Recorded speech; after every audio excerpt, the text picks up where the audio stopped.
We're here to expose the evil empire of Rome, to preserve the civil and constitutional liberties of this free republic, and to return us to a state of popular self-government, freedom and liberty for all.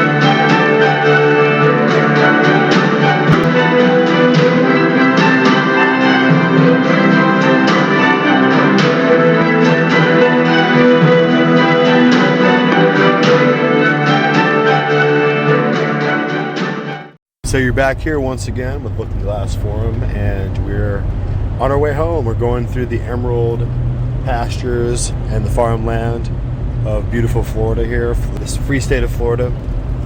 And everywhere else in the world is in lockdown and in the medical tyranny.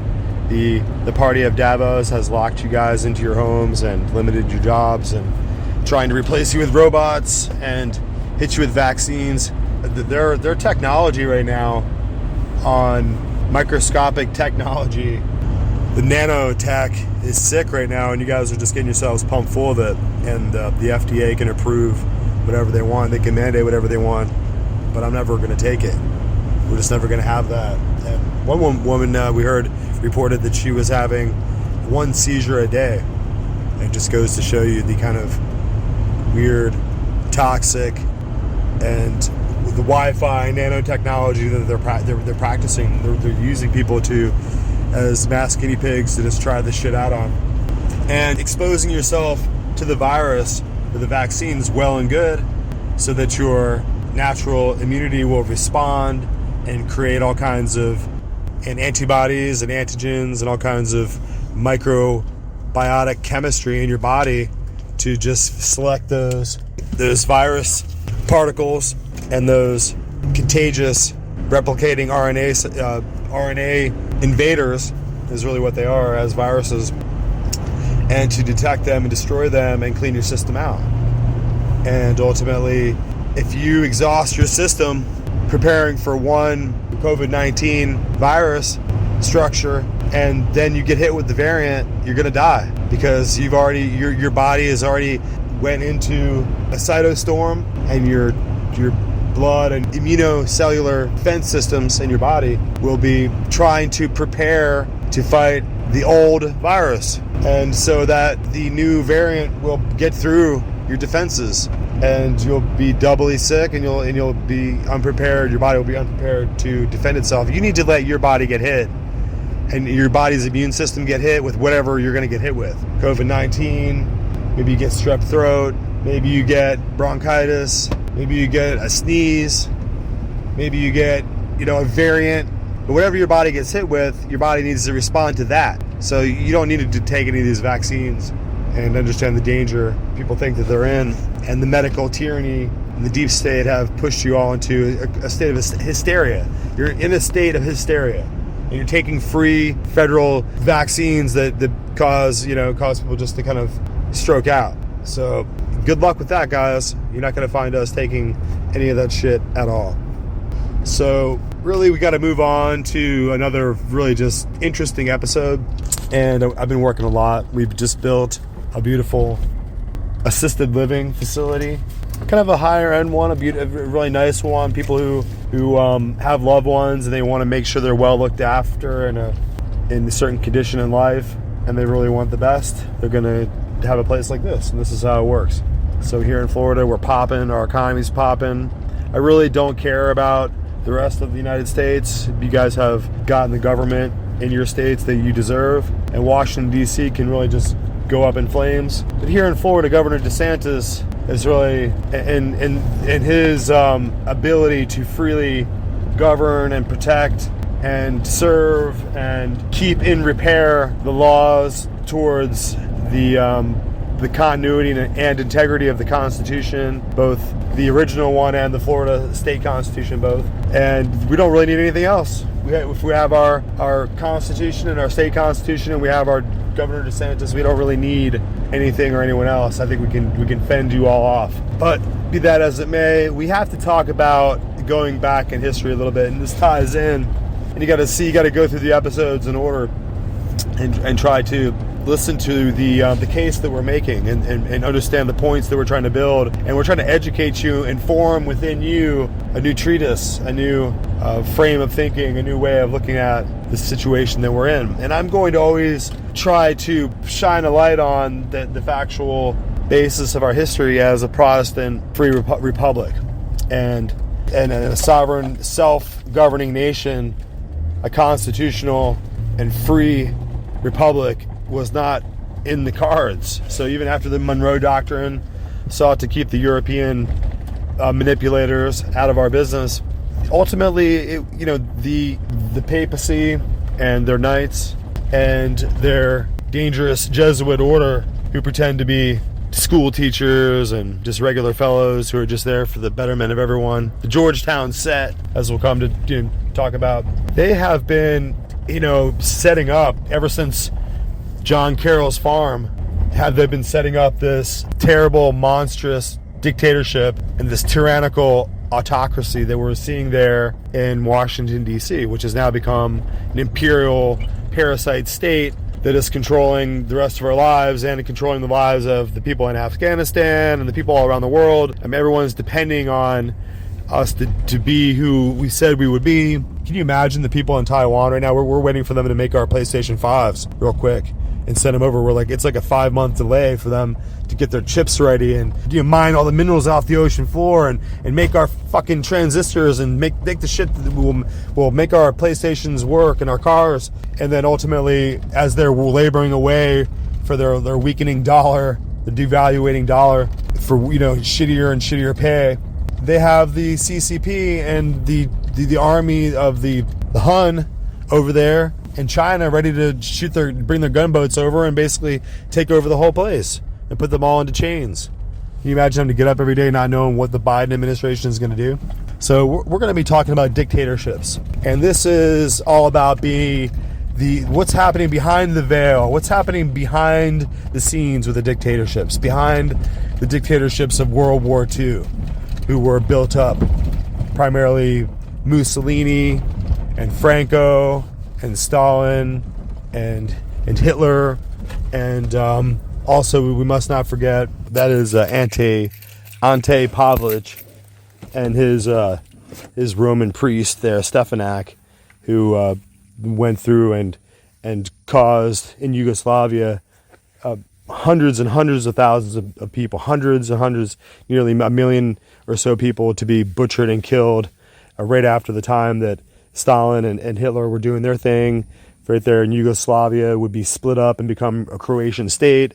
And behind the scenes, little did you know that there were priests of Rome who were going after the Orthodox Christians and the Protestant Christians and butchering them and burying them alive. So as we continue on with this episode here, we're going to try to bring to light some of the historical background and some of the facts. And there's a lot of writing in the history of this that it goes both ways. You have to recognize the history. The history books are really a battlefield, and you have different kinds of influences behind the history books trying to show, for instance, you'll see articles and writing, videos that show how the Pope defended the Jews during World War II, or how the Pope secretly fought the Nazis during World War II. And of course, these propaganda pieces are really lies and they're really disinformation. The Nazis are gone, but the Vatican is still around, and they have an interest in preserving their perspective and controlling what people think about the Vatican and their place in history. And as we know, during the 1920s, 1930s, the Vatican was complicit with the Third Reich, with the Nazi regime, and all their horrible acts they committed. They ultimately, the German people and the German nation was beset on all sides by enemies, especially the communists and at the time, the anarchists, who were really able to go in through the borders of Germany and take advantage of the German society to do things that were destabilizing the republic. And ultimately, the people were worried about losing their nation, and Hitler would come in as a strong man in this tide of nationalist fervor, promising to make Germany great again and to preserve German borders and to protect Germany against the adversaries on the outside. And of course, Hitler's promise of nationalism was really a lie, and it was really a manipulation. And ultimately, they would do everything in contrary to what they said. They didn't preserve the German borders of the German nation. They didn't make Germany great again. And they just went on an offensive, and they attacked Poland and France, and they created a great world war. And of course, Poland was a great Protestant nation. So was France. Had a history of being a Catholic nation, of course. But if you remember the Edict of Nantes, there was a reason for the papacy and ultimately the Jesuit order to punish France. And they hated America too, because America is a great Protestant country. And so ultimately World War II is going to be an enormous, covert, occult war between all these Protestant factions who are going to destroy each other. Remember, Germany was the place where the Protestant Reformation really began with German Luther. And it's the Protestant Reformation spread across the world and it ended up in the culmination of America. So how fitting would it be to, through the manipulation of diplomacy and the manipulation of politics and through the creation of this sense of globalism, that the Vatican would cause the different Protestant nations of the world to go to war with each other. So we were in there watching the movie Fury, and the young man is a Presbyterian, and he has a hard time murdering the Nazi Germans who were completely spun out and who were completely controlled by the propaganda in Germany, had become an imperial invader. So they deserve to be killed because they should have stayed home in Germany and built Germany up. They shouldn't have had troops in Poland and troops in France and troops in Africa. Sound familiar? So ultimately, this Lutheran country was, these Lutheran men were going to be killed by other Protestant men, Presbyterians and Baptists and Calvinists who were coming out of America, and they were fighting each other to death. So they're going to waste the Protestant manhood and flower of the world was going to be butchered and slaughtered in these world wars.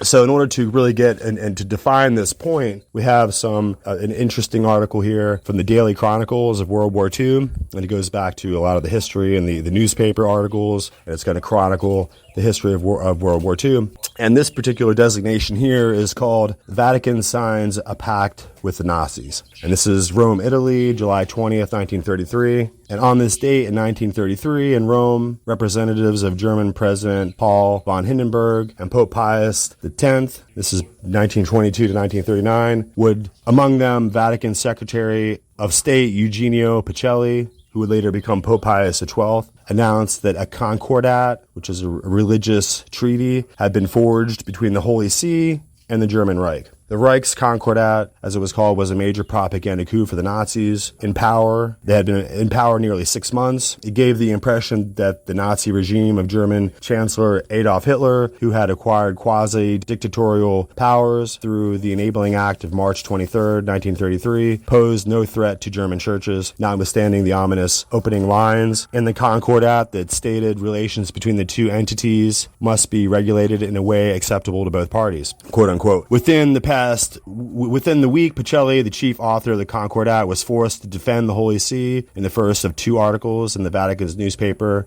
L'Osservatore Romano. Soon after ratification, the Vatican began reporting breaches in the Concordat. Catholic critics within Germany were forced to mute their responses to the state's interference in religious matters and to misdeeds the Nazi radicals committed against the church and its organizations.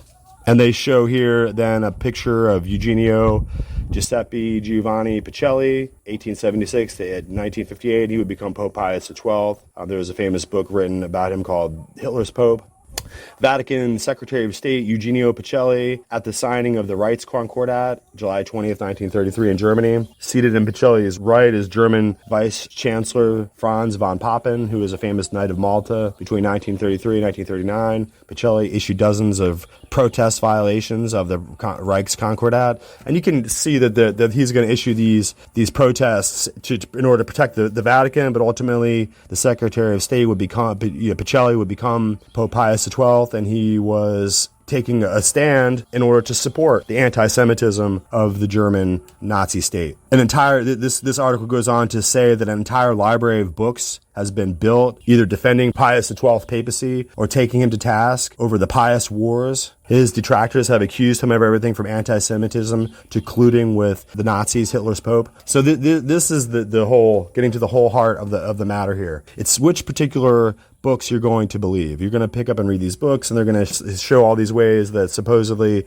Pope Pius XII here, Pacelli, how he defended the Jews, and then there's a whole another level of investigative books that are going to describe how he had a long legacy of anti-Semitism, and that how the Secretary of State Pacelli would actually fund with gold the Nazi regime himself. So I'm not too concerned about the really pretty words that the Vatican puts out. I'm looking at their actions. and their actions speak louder than words. They funded the Nazi regime into place. They used Franz von Papen and the Knights of Malta to control the German state and ultimately to destroy it. And the anti-Semitism of the Vatican, and especially of Eugenio Pacelli, is absolutely remarkable. It's outstanding. It's insane how much this Pope hated the Jews. And so it seems to me that he was working with them, with the Nazis, in order to make sure that there was no one that would escape. None of the Jews or the Protestants or the Gypsies or whoever all the heretics would not escape Hitler's final solution. You have to remember, the final solution of Hitler was really just the final solution of the Inquisition of the past centuries in Europe, when they would find all the people who were heretics or whoever they deemed to be witches, whoever they had beaten and tortured and burned into confessing and recanting. They would come out and they would burn them at the stake. So this is the kind of horror, the kind of psychological and seething destructive hate and psychological war that the papacy and the Vatican have been waging against Europe for centuries in the name of religion and in the name of the state. They would send soldiers in to come and get you and burn you at the stake because they said you were a religious heretic. And they were alone, the judge, the jury, and the executioner. So this is the kind of horrifying, absolute religious autocracy that the Nazis were trying to really bring back into place. And targeting the Jews was simply what the Crusaders and the Inquisitors of old had always done. So as we're moving forward, we're going to take a closer look into the history surrounding this Concordat, this Reichskonkordat in 1933. You can see how we're really tightening in on the information on this occult history, this information that you're not really allowed to know, and they're constantly trying to fragment your understanding of the parallels of the chronicle timelines that kind of tie this all together. They're really just they're fragmenting your ability to understand how this whole picture, this entire puzzle piece, is fit together and form this actually quite clear and lucid understanding of how history is really rolling. The Vatican had always sought to do away with popular government, with popular freedoms, with democratic liberties and republican values of independent individual, of constitutionally protected freedoms. All these kind of ideas are absolutely against what the papacy stands for, what the nobility stood for, what kings and the divine right of rulers and princes over all the rest of the common people, all the subjects, all the common populace of the plebs, if you will. So in order to really kind of bring out what was happening in Germany at the time, what was happening in the national the body politic of Germany at the time. They were looking for a leader. They were desperate. There were anarchist bombs going off. There were communist, kind of Marxist radicals running around the streets, causing trouble. They had gone from a stable money system to a fiat currency, so their Weimar Republic money system was collapsing. And then you had these nationalists who were running around, these brown shirts who were going around and beating up the communists and promising everyone that ultimately that they would save Germany. And of course, they were pulling the false flag operation where they started a fire, Capitol building there, the Reichstag, in the Chancellery there, and they blamed it on the communists. And they used this kind of manipulation of the media, manipulation of the events, this kind of backhanded way of getting into power. And ultimately, Germany would come in and seem to be a really good guy, and then far from being a leader who was trying to protect Germany, he was a leader who was trying to destroy Germany. That was what Hitler's goal was. He had it well within his power to turn the dial of history and create a far different outcome. But they wanted to destroy the land of the Protestant Reformation. They wanted to destroy the land of Martin Luther, the Lutheran Church, and the ability for people to have a church that was separated from Romanism and separated from Roman Catholic kind of ideology. And to have a Lutheran church, to have a Calvinist, a Protestant church, separated churches was not something that they could have. They couldn't have separated Republican governments, separated governments of popular election, governments of democracy. These are all the ideas that they were fighting against. So they overturned the German state, they overturned Lutheranism, they overturned Protestantism by having it devolve into a war of Protestant against Protestant. It's something you need to comprehend here. So in order to go into that a little bit deeper here, we're going to go into a very fascinating interview. So let's go here. We usually have to make a reference with Jörg Glisman. This is his little broadcast, Hour of the Truth.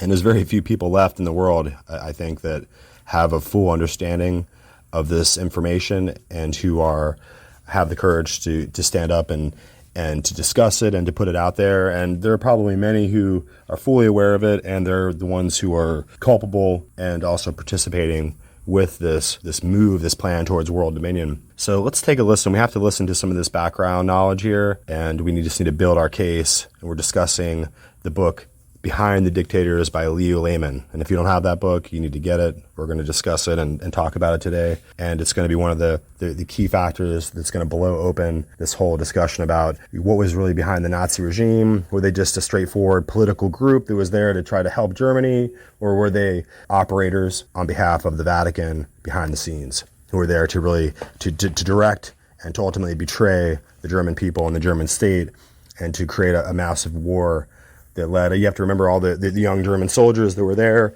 were being pressed into service, and they might have believed in the fanaticism and the radical nature of this Nazi plan, the Nazi ideology, or maybe they didn't. But either way, they had to go out and fight. And the same thing was true for the Allied soldiers who were going to be pressed into service, and they were going to do their D-Day invasion. We're all very proud, and we like to talk about Memorial Day. And they were going to be, as far as a historical victory against the Axis powers, you have to remember that we had to be driven into war by warmongers and by the heads of state and by Franklin Delano Roosevelt and by Stalin and by Churchill. And this war was absolutely unnecessary, and it was avoidable. It was just a waste of manhood. And so when you try to go back and look at your history book and understand why there was such a terrible war and what the purpose of it was, how we ended up with these dictators, these were men who had every reason to be chancellors and presidents and leaders of their state, and they chose to follow a corporate fascist program. And it leads to the question of, how did they get so much corporate fascist support? How did Stalin get so much support from Wall Street in New York City?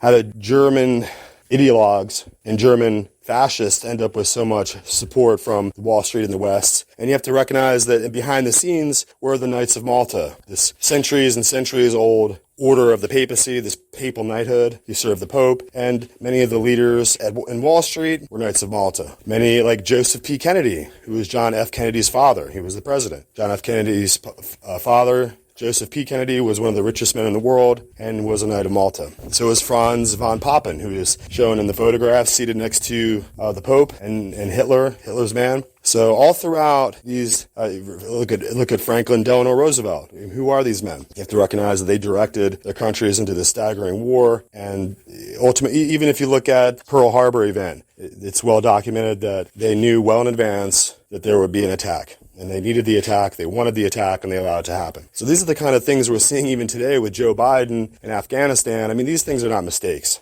We have to stop kidding ourselves. We have to stop getting down on our knees and worshiping at the altar of the American military. Military has come and go. Napoleon had a great one. I mean, Hitler had a great military force. It's gone. It's destroyed. They had little flags. They had patriotism. Their hearts were bulging with patriotic fervor for their army, and it didn't matter. They were wiped out. So I don't feel for us in this situation here in America for having to wave our flags and hail the troops. I don't hail troops. Troops better be fighting a righteous mission, or they're just Nazi invaders. You got to recognize that America is being turned into the Nazi state, politically, ideologically, economically. Our currency is failing. Our troops are overextended all around the world. The reason for us to fight is kind of questionable, and it's kind of being supposedly we were there to defend because of 9/11. But as we move forward, we can begin to see that 9/11 was an inside job. It happened during the Bush Skull and Bones era. So let's stop kidding ourselves. It was a way to bring down that building and also be able to claim a massive insurance claim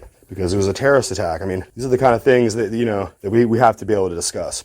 And people were hit hard with the propaganda effort to say, you had the guys marching around. 9/11 was an inside job, and then you have the people in the media. Everyone has to say the same thing. We all have to say that that's a conspiracy theory, and it's ludicrous that the government would ever attack its own buildings and then blame people in Afghanistan or blame people in Saudi Arabia having used them or what have you.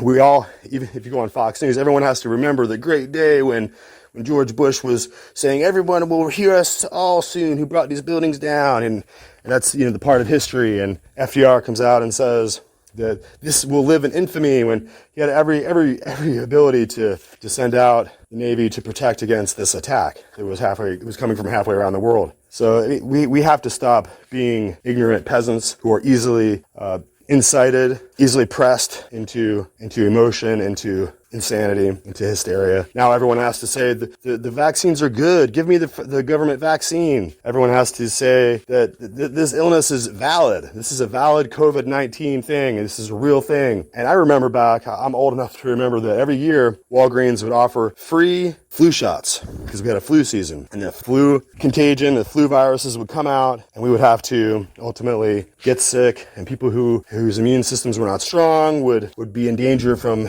being overcome and killed by the flu. And maybe if you got the flu shot and you exposed your system to the flu a little bit, your body might be mounting a defense, and you might have a better year that flu season. And so they've taken this whole common knowledge and they've just overstriped it into this hysteria through the news media, the several 5 or 6 corporations that control everything we see, and every newsprint, and every news commercial, and every article on the TV that comes up. Every report is controlled by just a handful of people. So information, real, true knowledge that isn't being put through this propaganda filter is going to be intensely hard to come by. So that's what we're dedicated to here. We're doing this basic show, and we're bringing about information and showing how things were previously. So as we approach 2033, you have to understand what was happening in 1933.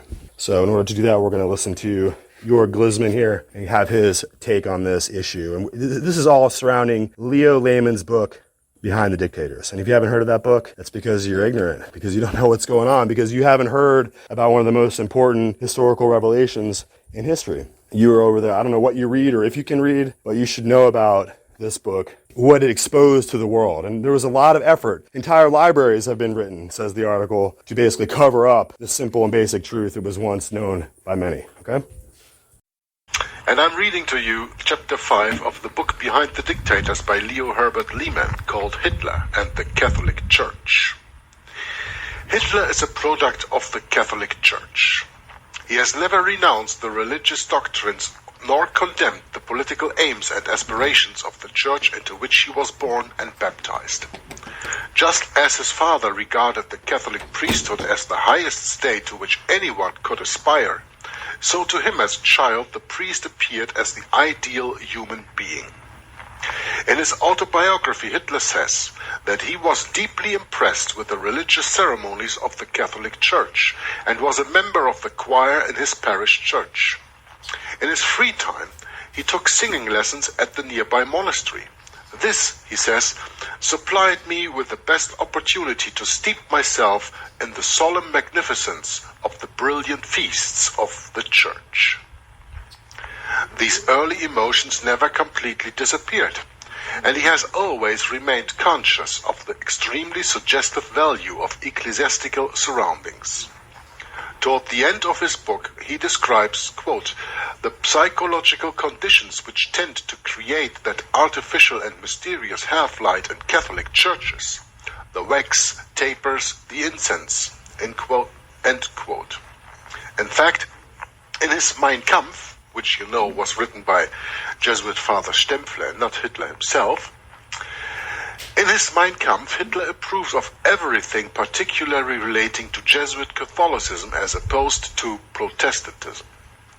He approves of the indisputability of the Catholic dogmas, of the intolerant attitude of Catholic education, of the necessity of blind faith, of the personal infallibility of the Pope, imposed upon the Church by the Jesuits in 1870 in the First Vatican Council by Pio IX, the, by my listeners and viewers, very well known Pope Pius IX. And I want to remember always when I use his name that you read the Syllabus of Errors from 1864 to know the Roman Catholic standpoint regarding people's governments, and of the compulsory celibacy of the Catholic clergy. These are all matters that make Catholicism radically different from the other churches of Christendom. Well, of course, because Roman Catholicism is not Christianity. I will not expand further on this here because I did sufficient readings and other videos where that is proven beyond doubt for anybody with eyes to see and ears to hear. Roman Catholicism is not Christianity. In an open and prophetic expression of his admiration for the Catholic Church, he says, quote, "Thus the Catholic Church is more secure than ever. It can be predicted that, as passing phenomena vanish away, she will remain as a beacon light amid these vanishing elements, attracting blind adherents in ever-increasing numbers." Unquote. This enthusiastic declaration of the Führer is not only an expression of the prophetic sense generally attributed to him, but the manifestation of a desire firmly rooted in his soul. Like all Catholics of Central Europe, he was educated to resist Protestantism, the historical enemy which has always endeavored to detach governments and peoples from the political and religious influence of the Church of Rome. Throughout his book, he has no word of disapproval for the Jesuit campaign against all forms of Protestantism. It is true that in places he states that both Protestantism and Catholicism, as religious units, are of equal worth, so far as his National Socialism is concerned. But an analysis of his particular statements regarding the two religious systems immediately shows how closely he is bound to ultramontane Catholicism. And who does not know what ultramontane Catholicism is, I will give you a link in the description box of the video that you can read that for yourself. But in short, it means that all power is vested in one person, the Pope, the Antichrist, the Vicar of Christ, as he calls himself. In the matter of racism and anti-Semitism, Hitler clearly indicates his hostility to Protestantism. He says, quote, "Protestantism opposes in an extremely vigorous manner every attempt that is made to rid the nation of its worst enemy. In fact, the position of Protestantism with regard to Judaism is more or less dogmatically fixed. But we have now come to a point where this problem will have to be solved. Otherwise, all attempts at the Renaissance of Germany and national regeneration will be of no avail." Unquote. Now, remember please that Antichrist Pope Leo XIII stated to the German Kaiser that Germany shall become the sword of the Roman Catholic Church. How true his words were, considering the Vatican Red Lines and Operation Paperclip after World War II to continue the Nazi policy in the United States of America. A country whose governmental foundation was laid by Jesuits, hiding under so-called Protestantism. Anybody who sees resemblance to the 4th century when pagan Rome did the same with biblical Christianity, infiltration is the politics of the Roman Catholic Church and her military arm, the Society of Jesus. Rome just never changes. The author continues, "It is true that Protestantism can never associate itself with Jesuit racism. The protest to Hitler by the German Confessional Church in 1936 makes this clear. Quote, "Anti-Semitism," it says, "often provokes excesses that nothing can justify, and which are merely the result of hatred for the Jewish minority." Unquote. The identity of Hitler's ideology with that of traditional Jesuit Catholicism cannot be denied. You got that? The identity of Hitler's ideology with that of traditional Jesuit Catholicism cannot be denied, nor the fact that by ruthless persecution and armed might, in collaboration with the other Catholic dictators, he has forwarded the ultimate objectives of the Roman Catholic Church.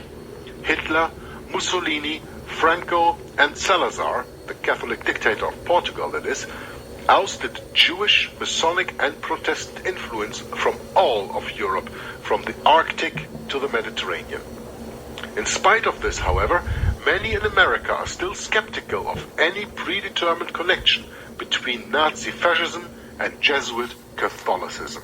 So I just might add here that you have to remember that the OSS, the Office for Strategic Services, during World War II was turned into the Central Intelligence Agency. And I think it was William Donovan, who was one of the main Knights of Malta, who was involved in bringing the Central Intelligence Agency into being. So, and right after that, they're going to go and compete with the Soviet Union to run around Europe in order to capture all the German scientists. And these are going to be the Germans who are most useful, and these are going to be high command, SS, Third Reich officers, and they're going to be brought into the Central Intelligence Agency to work for America. And ostensibly, the ones that the Soviets are going to capture are going to be working in Russia with the Soviets in order to help advance their cause. So you have to recognize how this German Nazi and ultimately Vatican ideology is going to be transported into the United States, and it was helped to be fostered by Knights of Malta like Franz von Papen, and it's going to be captured and brought into America by CIA men like who are also Knights of Malta and the Central Intelligence Agency. And you can imagine that if we look into this history a little bit more, we're going to find that on the Russian side in the Soviet Union, there are Knights of Malta there also. You got that? The identity of Hitler's ideology with that of traditional Jesuit Catholicism cannot be denied, nor the fact that by ruthless persecution and armed might, in collaboration with the other Catholic dictators, he has forwarded the ultimate objectives of the Roman Catholic Church. Hitler, Mussolini, Franco, and Salazar, the Catholic dictator of Portugal that is, ousted Jewish, Masonic, and Protestant influence from all of Europe, from the Arctic to the Mediterranean. In spite of this, however, many in America are still skeptical of any predetermined connection between Nazi fascism and Jesuit Catholicism. Yeah, because the people do not know the true history. Their unknowing is not to blame, but their ignorance of facts when presented to them, and that is for all the peoples in the world the same, not only for Americans, I can assure you that. They point, now this goes further of course about the people in America, they point to the persecution of the Catholic Church in Germany and to professions of faith and democracy by some Catholic spokesmen in the United States. There is here a case of obvious contradiction between reality and appearance. In the first place, Nazi opposition to the Catholic Church in Germany has been confined to its liberal elements, and Catholic leadership has always opposed these more than any others.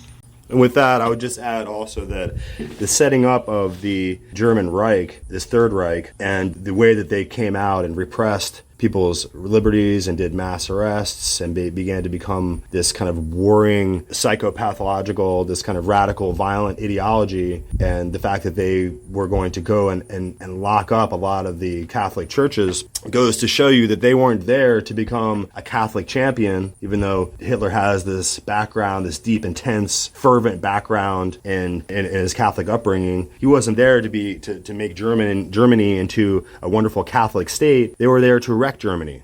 They were there to ruin Germany. They were there to make it appear like they were enemies of the Roman Catholic Church, and they kicked out all the Masons, and they arrested all the Jews, and they did all these horrible actions, and they attacked Poland and France in order to be a rogue state, in order to take the Lutheran and Protestant history of Germany and make it about this violent, awful, dictatorship that went off the reservation, who went mad, and they used powerful propaganda. These are powerful propaganda tools. This is the time when moving pictures, I remember reading about Himmler and Goebbels, how they had this intense interest with Hollywood, and how they made excuses about how we had slaves, and they had all these reasons why they were going to justify their violent actions. And they did it all in the name of the German state. They did it all in the name of Nazism and defending Germany. But underneath, the whole purpose of it was to effectuate the destruction of Germany and to turn it into a vassal state and turn it back into a state that would be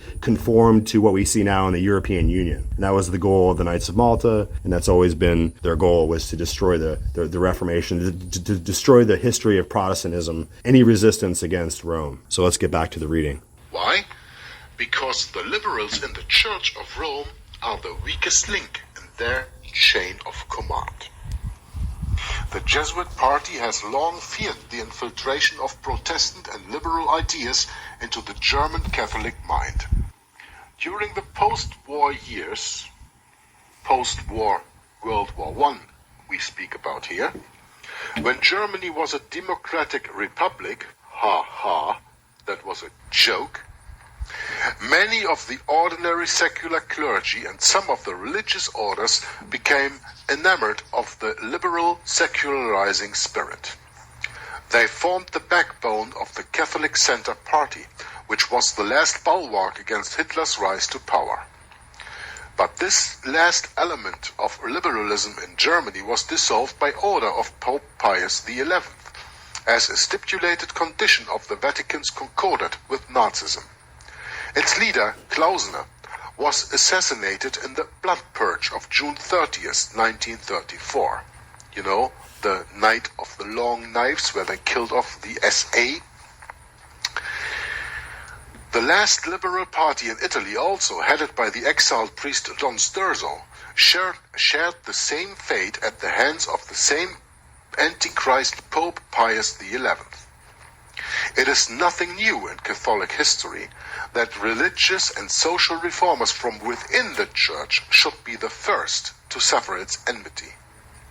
The heretics of history, delivered over to autocrat civil power for burning in imprisonment by the Church, are mute witnesses to this unchanging policy of intransigent Catholicism. It can easily be seen that the identity of Jesuit political thought with the objectives of Nazi fascism makes it imperative to conceal it from the American public. Were it otherwise, the Catholic Church would suffer complete loss of its prestige in the United States, in the eyes of Catholics and in the eyes of non-Catholics alike. It is not surprising, therefore, that the following evident contradictions may be noted with regard to Catholic Church propaganda. First, opposing views of Jesuit authors and actual questions concerning politics, economics, and even religious matters. Second, the adoption of national peculiarities in all countries, even in pagan lands. Third, the combating of socialism with one hand and uttering at friendship with the other. Remember the Cold War? Fourth, the favoring of chauvinist and nationalist views as well as of international Pacific tendencies. 5. The making of eloquent declarations in favor of democracy, and at the same time seizing upon every possible means to undermine and wreck it. 6. The creation of situations apparently contradictory of one another. Well, all of these 6 points that I've just read are clearly the goals of a soldier in the army of Loyola, according to their oath. Apart from this, there is nothing insincere on the part of intransigent Catholic leadership. The guiding forces of modern Catholicism are as sincere in their conviction as their predecessors of old that nothing good can come out of liberal political and social regimes. Liberalism in religion is anathema to them, and their greatest enemy. They desire peace, but hold with the Nazi fascists that peace can come only by war, with all its appalling consequences as a necessary evil. For by victorious war alone, they hold, can men and nations to be made to submit to the hierarchical idea of a world order of states, races, and individuals. I think Mr. Lehman almost used the word new world order. But of course there you don't have states anymore. Their conviction is that peace can come only from that harmonious acquiescence of men bound to their natural place in society and religion. From its apex, this pyramid of states is to be totally ruled by the theocratic institution of the Roman Catholic Church, with the Pope of Rome as the vicar of Jesus Christ and the sole mouthpiece of Almighty God. Alone and without well-planned direction, Adolf Hitler never could have accomplished what he did to this end. All the world is now convinced that he was no idle dreamer, nor just a poor paper-hanger when he attempted his Munich beer hall putsch. His visions were realistically sketched out for him by those who directed him as a youth, at the grandeur of their ideas of a totalitarian world symbolized in ritualistic ceremonies and in cathedrals and churches urged him to action. When Hitler drew Austria into his hierarchic confederation, his action was greeted by hails from the Catholic Church prelates. After his bloody absorption of Czechoslovakia and the land of the hated Hussites, there was rejoicing again within the Catholic world. A feeble, easily answered complaint from the Vatican followed his blitzkrieg that brought Catholic Poland again into the orbit of a centrally controlled Europe. Definite refusal met the request of President Roosevelt through his peace ambassador to the Vatican that Pope Pius XII condemn Hitler's invasion of Protestant Denmark and Norway.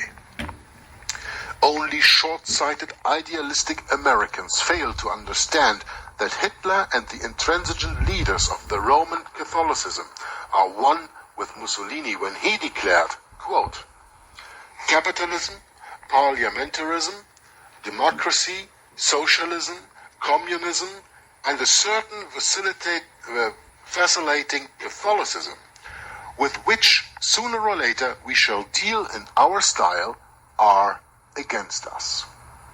So we might point out here that this centralizing power in Europe was coming about, and that the great Protestant state of Germany was used and suddenly taken control of and made hostage to this sudden dictatorship of Hitler, and you have to recognize how he was put into place. He was ultimately not a German, he was not a natural-born German, and ultimately Hitler was used to take control of the German state and use it as a weapon against the other Protestant states. So we're going to see that all the states, the countries that Hitler invaded and destroyed, including Poland, were countries that were Protestant countries who had a Protestant background, and ultimately the Vatican and these Jesuits had a vendetta against them, and they never forgive and they never forget, and they exercised their punishment against those countries by using Germany. And ultimately Britain and America would be brought in, and you can see that all of the hundreds of thousands and millions of soldiers who were ultimately killed in the war were really those families from countries who had nationalism, who had capitalism, who had liberalism, who had Protestant values, democracy, and republicanism that allowed them to create their own governments, change their own leaders. And that's exactly what a dictator was. It was a king. It was somebody who was supposed to be in a parliamentary system of election and suddenly just took control, and now he was the absolute ruler. And if you questioned him, then his Gestapo would disappear you.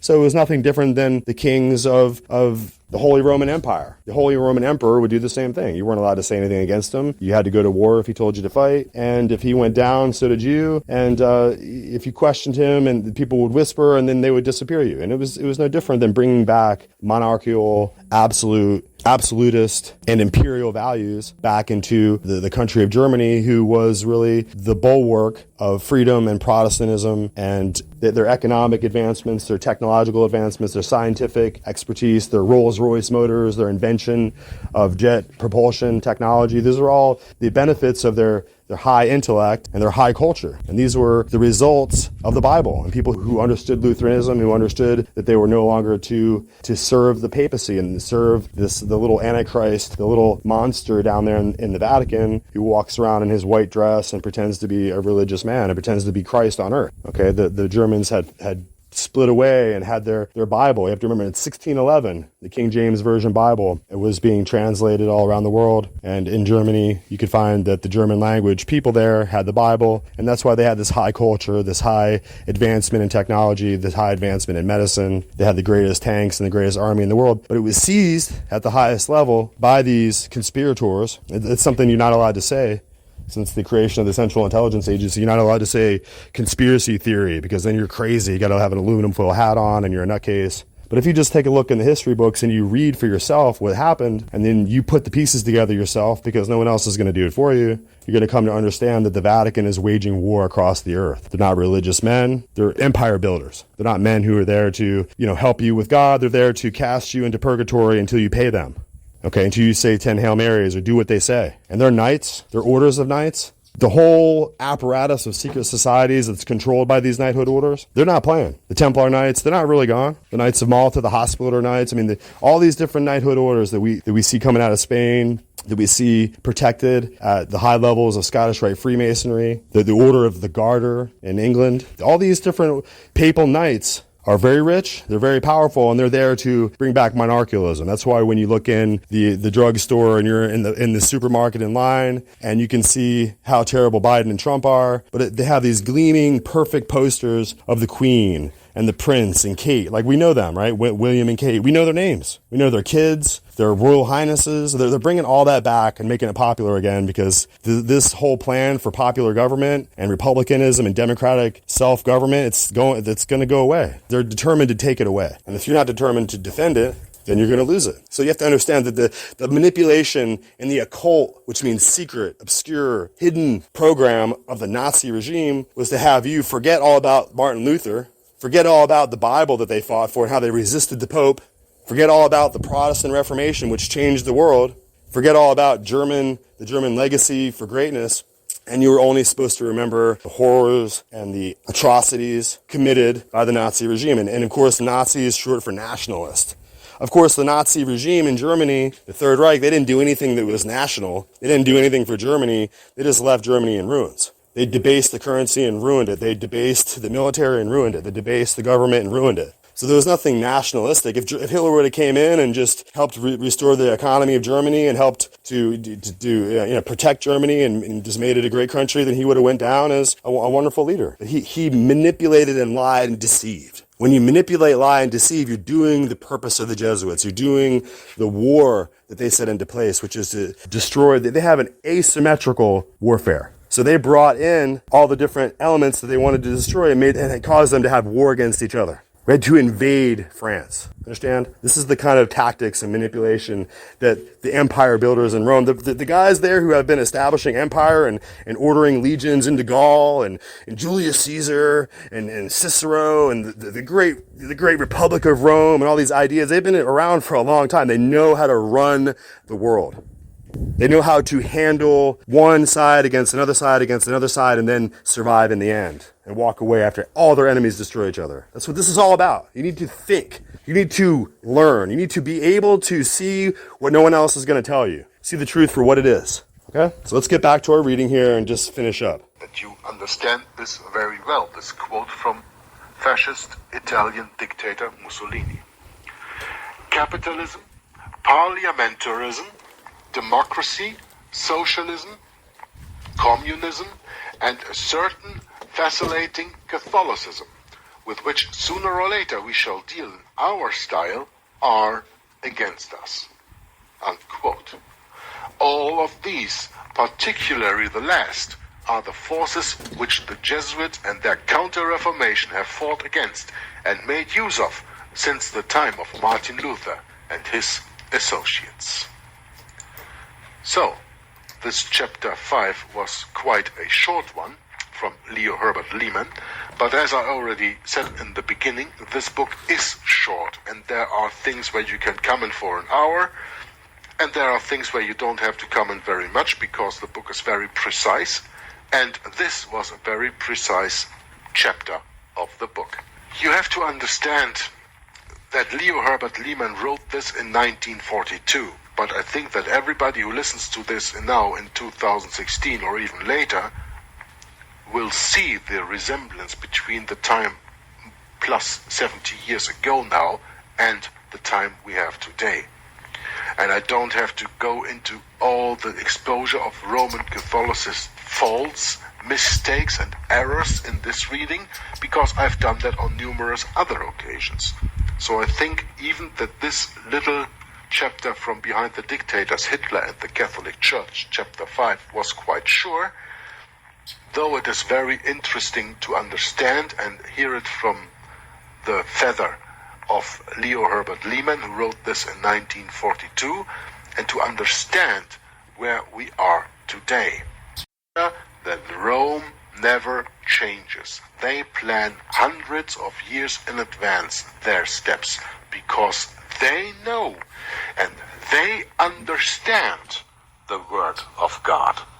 So I have a lot of articles I want to present, a lot of different speakers here. I don't know how much we can really get into all in this one episode, but we will take it as far as we can. And I want to bring to your attention here Bill Menachau and Richard Bennett. And they just have this absolutely just fascinating discussion. And really, just like everything else that really matters, this information is raw and it's direct, it's audio. I don't have any, you can go and look at the videos, but I don't have any kind of, visual cue or representation for you to go on, or like bright colored pictures to kind of burn into your mind. This isn't propaganda. This is just straight information. And this information is for you to help you collectively understand where you're at in history, and to try to educate you so that you can be a real American. So you can be an American who thinks for themselves, who isn't imbibed with all the propaganda and the lies, and who's somebody who at least can comprehend the nature of the actual battle. Because this Reformation, this Protestant resistance against world papal autocracy is being overcome, and it's being overshadowed by the darkness of the Counter-Reformation. So these Jesuits were brought in to enact a counter, just like counterterrorism or counter-assault. This is a counter-reformation. They're going to go into all the nations of the world and deroot and tear out and ruin, deface, and destroy all the effects of the Reformation, so that as if it never was, and to bring the world back to what it should have been. And ultimately, I think they're trying to bring the Kingdom of London, the United Kingdom, back into control of the United States, as it would have been if George Washington and John Adams and all the men who provided the intellectual covering and the military expertise in order to fight off these tyrannists. And ultimately, this whole program of American ideology and American freedom, the parliamentary system here in America, this system of divided power instead of unified, they call it the unitary executive. The unitary executive, where all the executive powers are in the single unit of one man. That's how you get dictatorships. That's how you get a dictatorship of religion out of Rome, out of the Vatican. So in any case, let's break this down and let's learn. Okay, let's take a listen here to this very fascinating discussion. And these men are, for instance, this particular guy, Richard Bennett, was a Catholic priest for 22 years. So we can take a listen to his thoughts on the matter. He's talking with Bill Menachau, and he's going to take us through a sweeping but brief review of all these historical facts. As always, it's always rather the Catholic viewpoint that's predominantly taught and promoted in these schools, even in our day of so-called dialogue with Catholics, that some Protestants have fallen into that trap.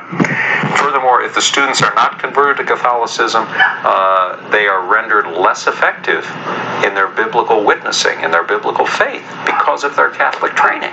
That's why it's so insidious. That's why Bible believers have absolutely no business sending their children to Catholic institutions. Absolutely no business doing that. Now, another means which Ignatius taught to draw people back into the Catholic Church, or for the first time, was a well thought out program of self-mastery and self-discipline. His principal book was called Spiritual Exercises, and that was intended to teach people how to deny themselves completely and how to reach a mystical union with God. And that's a works righteousness approach, of course.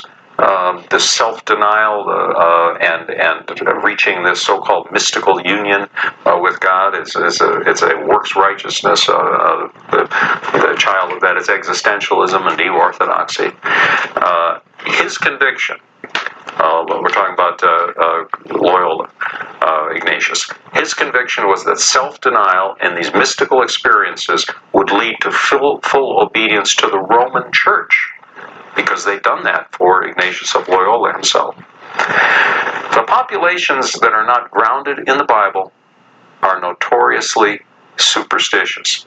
I once heard it said that if you don't believe in the God of the Bible, It's not that you won't believe in anything, it's that you will believe in anything, is superstitions.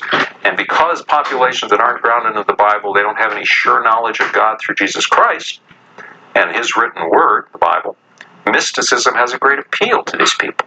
And so Ignatius was able to play off of that as well, and the Catholic Church does that all the time, particularly as these people face their future. To such people that are adrift in spiritual darkness, the Catholic Church offers the spiritual authority of the Pope and his visible rituals to give them a sense of stability. Then Catholicism offers people the thrill of mystical experiences in place of spiritual truth. Truly, Catholicism is an utterly deceptive organization. Now, by the mid-17th century, the Society of Jesus, as the Jesuit order was called, had thousands of members across Europe, all across Europe. Their mission then and now has been the eradication of the efforts of the Reformation. Over the next few centuries, the Jesuits became the papacy's most powerful force to affect Western culture. The Jesuits have had a strong political influence with Catholic monarchies across Europe. It's an indisputable matter of history.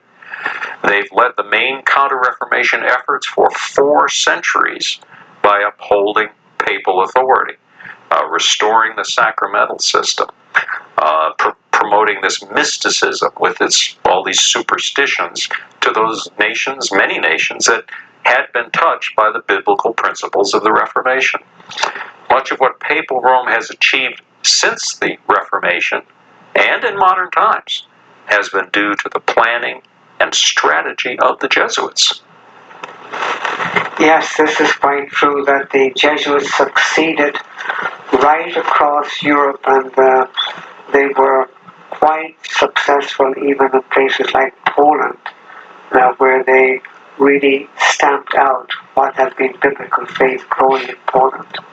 But nonetheless, while Papal Rome was advancing, a fact of history really brought an end to what had been one of their main ways of advancing over the years, and that was their fact that they were a civil power, that they had papal states, and that they controlled people not simply as a religious organization, but through civil law, because they were recognized to be a civil state, and they had power over princes and kings. And so this actually came to an end, and it was one of Napoleon's generals who brought it to an end.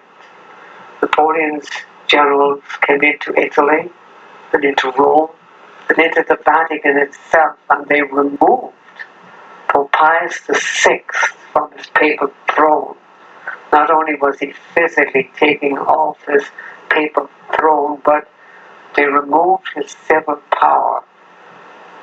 His right to territory as a civil power was taken from him by force of arms. This really brought an end to the Holy Roman Empire. The empire had ruled for many centuries across Europe, and Rome being the one to dictate the rules for the emperor. And it is amazing how it all fell by Napoleon's general, and we had the demise of Romanism as a civil power that happened in 1798. So it's fascinating right there in 1798 to 1799, right before the turn of the century, just, 25 years after America got itself kind of going in 1776, right? Suddenly, Napoleon's generals march into Rome and arrest the Pope and take all of his properties and his civil power. And you have to recognize that this was reinstated. The reason why he's going through this entire history, and we're going to let it play out, is because it was reinstated in 1929 by Mussolini, a dictator set up by the Vatican, who gave the Pope his power back just as it was removed, and many of his papal states were returned, and his power as a monarch, as the king of Rome, as a sovereign in law, just like Queen Elizabeth is a sovereign in law, like how they have our presidents who are just executive workers, really just workers, just suits. They roll the red carpet for them everywhere they go, and they're protected by men, and they have the same thing is true for these royal personalities, and the same thing is true for the papacy. And that's why the kings and the presidents and the popes, they all meet and they all greet each other, because on some level they are the ones who are sovereign and have absolute immunity under law. You can't sue them, you can't hold them accountable, you can't arrest them. So Mario Bergoglio and all of his illegal activities in Argentina are now protected, right? They're protected things. It's something we can't do anything about now, because he's now a monarch. He's the king of the Vatican city-state, if you will. So in any case, not to go down too much of a rabbit hole on that, let's get back to Richard Bennett. Really brought an end to the Holy Roman Empire. The empire had ruled for many centuries across Europe, and Rome being the one to dictate the rules for the emperor. And it is amazing how it all fell by Napoleon's general. And we had the demise of Romanism as a civil power that happened in 1798. And it was complete. It was the end of civil power as such. And it was with the demise of this civil power that Rome had counted on for so many years that we had an amazing attempt to re-establish the power and glory of Rome, even though it now lacked one of its main weapons of being civil power. And there was one pope who was remarkable in this endeavor to restore the papacy to some of its power and glory, and it was Pope Pius IX. He's often known in the history books as Pio Nono, the Italian name, Pius IX, and he ruled in the Catholic Church for a long, long time, from 1846 to 1878. And it was a time of nationalism across Europe, and even in Italy itself. Italy had become an independent republic, much to the displeasure of the Pope, who fought against the fact that Italy was going to be independent. It became an independent republic in 1849. And now the papacy had neither territory itself, it had not civil power, and where it had ruled from in Italy, it didn't even have a place that they could call its own, to be recognized as a civil state. The papacy had really lost a lot, but not in the mind of Pius IX. He set about to restore power and glory to the Roman Church, and he had an intent behind what he did. First of all, his intent was to proclaim a dogma called papal infallibility. The dogma that the Pope is infallible in all matters that he speaks on faith and morals, that he has a divine prerogative, infallibility. Now this was something that had been unknown even in tradition of the Catholic Church. There were famous Catholic historians such as Dollinger and Bernard Hassler, who showed that not only was this teaching not in Scripture, but there was no traces of it in any of the history of the Catholic Church or in the traditions. It was never claimed. Nonetheless, while his own historians argued against it, and while there was no mention of it in Scripture, Pius IX set about to establish this as a dogma, and he got it proclaimed as a dogma in 1870 at what was the First Vatican Council. And so this was the first way that Pius IX sought to re-establish, and now he centralized things that churches could look to an infallible authority, that the Pope himself was infallible. He could not make any mistake or error in matters of faith and morals. Then Pius IX was very clever because he saw that he needed to have the papacy to be in full command of all the bishops across Europe. And it had been a tradition in most European countries that it was the people, the ordinary people of the churches, that got together with their clergy to elect who should be bishops in the different areas of the different parts of the church. Even the Church of Rome, it was the privilege of the local churches to say who was to be their bishop or their leader. Pius IX said, no, this has to end. And he claimed to have authority to appoint bishops, and of course later on to appoint archbishops and cardinals, so that power would be centralized in Rome. And he was successful, and this became also decrees of the council, the Vatican Council. One, that bishops were to be appointed by the Bishop of Rome, the Pope. He had authority. And so the claim for papal infallibility, and the successful claim that was brought about under Pius IX, that the popes alone appoint bishops, and later archbishops and cardinals. So this centralized power, and these two factors greatly enhanced the Church of Rome, even when they had no civil power. And it became even more emphatic under the successor to Pius IX. The successor was Pius X, and he set about to bring about all the different laws of the Catholic Church into one code called the Code of Canon Law. And this was established so that the Church of Rome had the Code of Canon Law from 1917 onwards. And this really centralized power, that the Roman Church was organized absolutely under the dictates of the Pope. And what he said, not only for the people of Rome, but for other churches.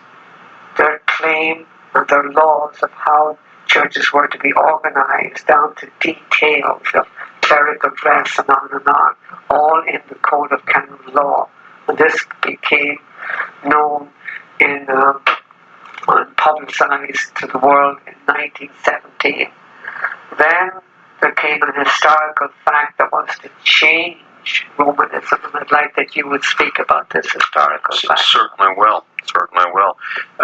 Historical fact is the Lateran Treaty in 1929.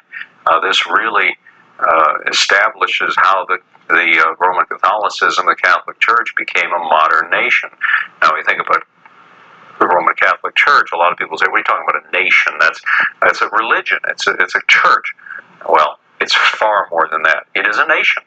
As we'll see, it has ambassadors in 174 countries around the world. It has established itself, it governs itself as a nation. It's a sovereign nation itself. So it certainly is a nation. And in 1929, Mussolini, the fascist dictator of Italy, signed the Lateran Treaty with Pope Pius XI, in which Mussolini officially conceded Vatican Hill to the Pope. So the wound that had been inflicted, as Revelation talks about, on the beast was healed, for the papacy again became a sovereign civil state in its own right, as it once was. The legal agreement with Mussolini was the first of many civil concordats, which are agreements, contracts, and we'll talk about those in a minute, between the Vatican and countries. One of the most infamous of these concordats was the one between Pope Pius XII and Adolf Hitler. The papacy had again begun to consolidate its power from within by the 1917 Code of Canon Law, and from without in the legal concordats with Mussolini in 1929, and by the Oxford movement in England in the 19th century. Richard, would you speak to that, please? Yes, it's amazing how these things advance the Catholicism, the Lateran Treaty, and then the other concordats that we will talk about later on. But the fact that a whole movement took place called the Oxford movement.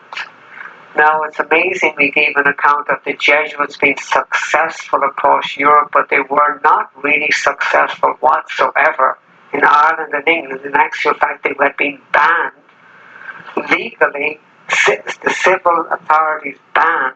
The Jesuits were not allowed to even exist in these territories. But there was a change.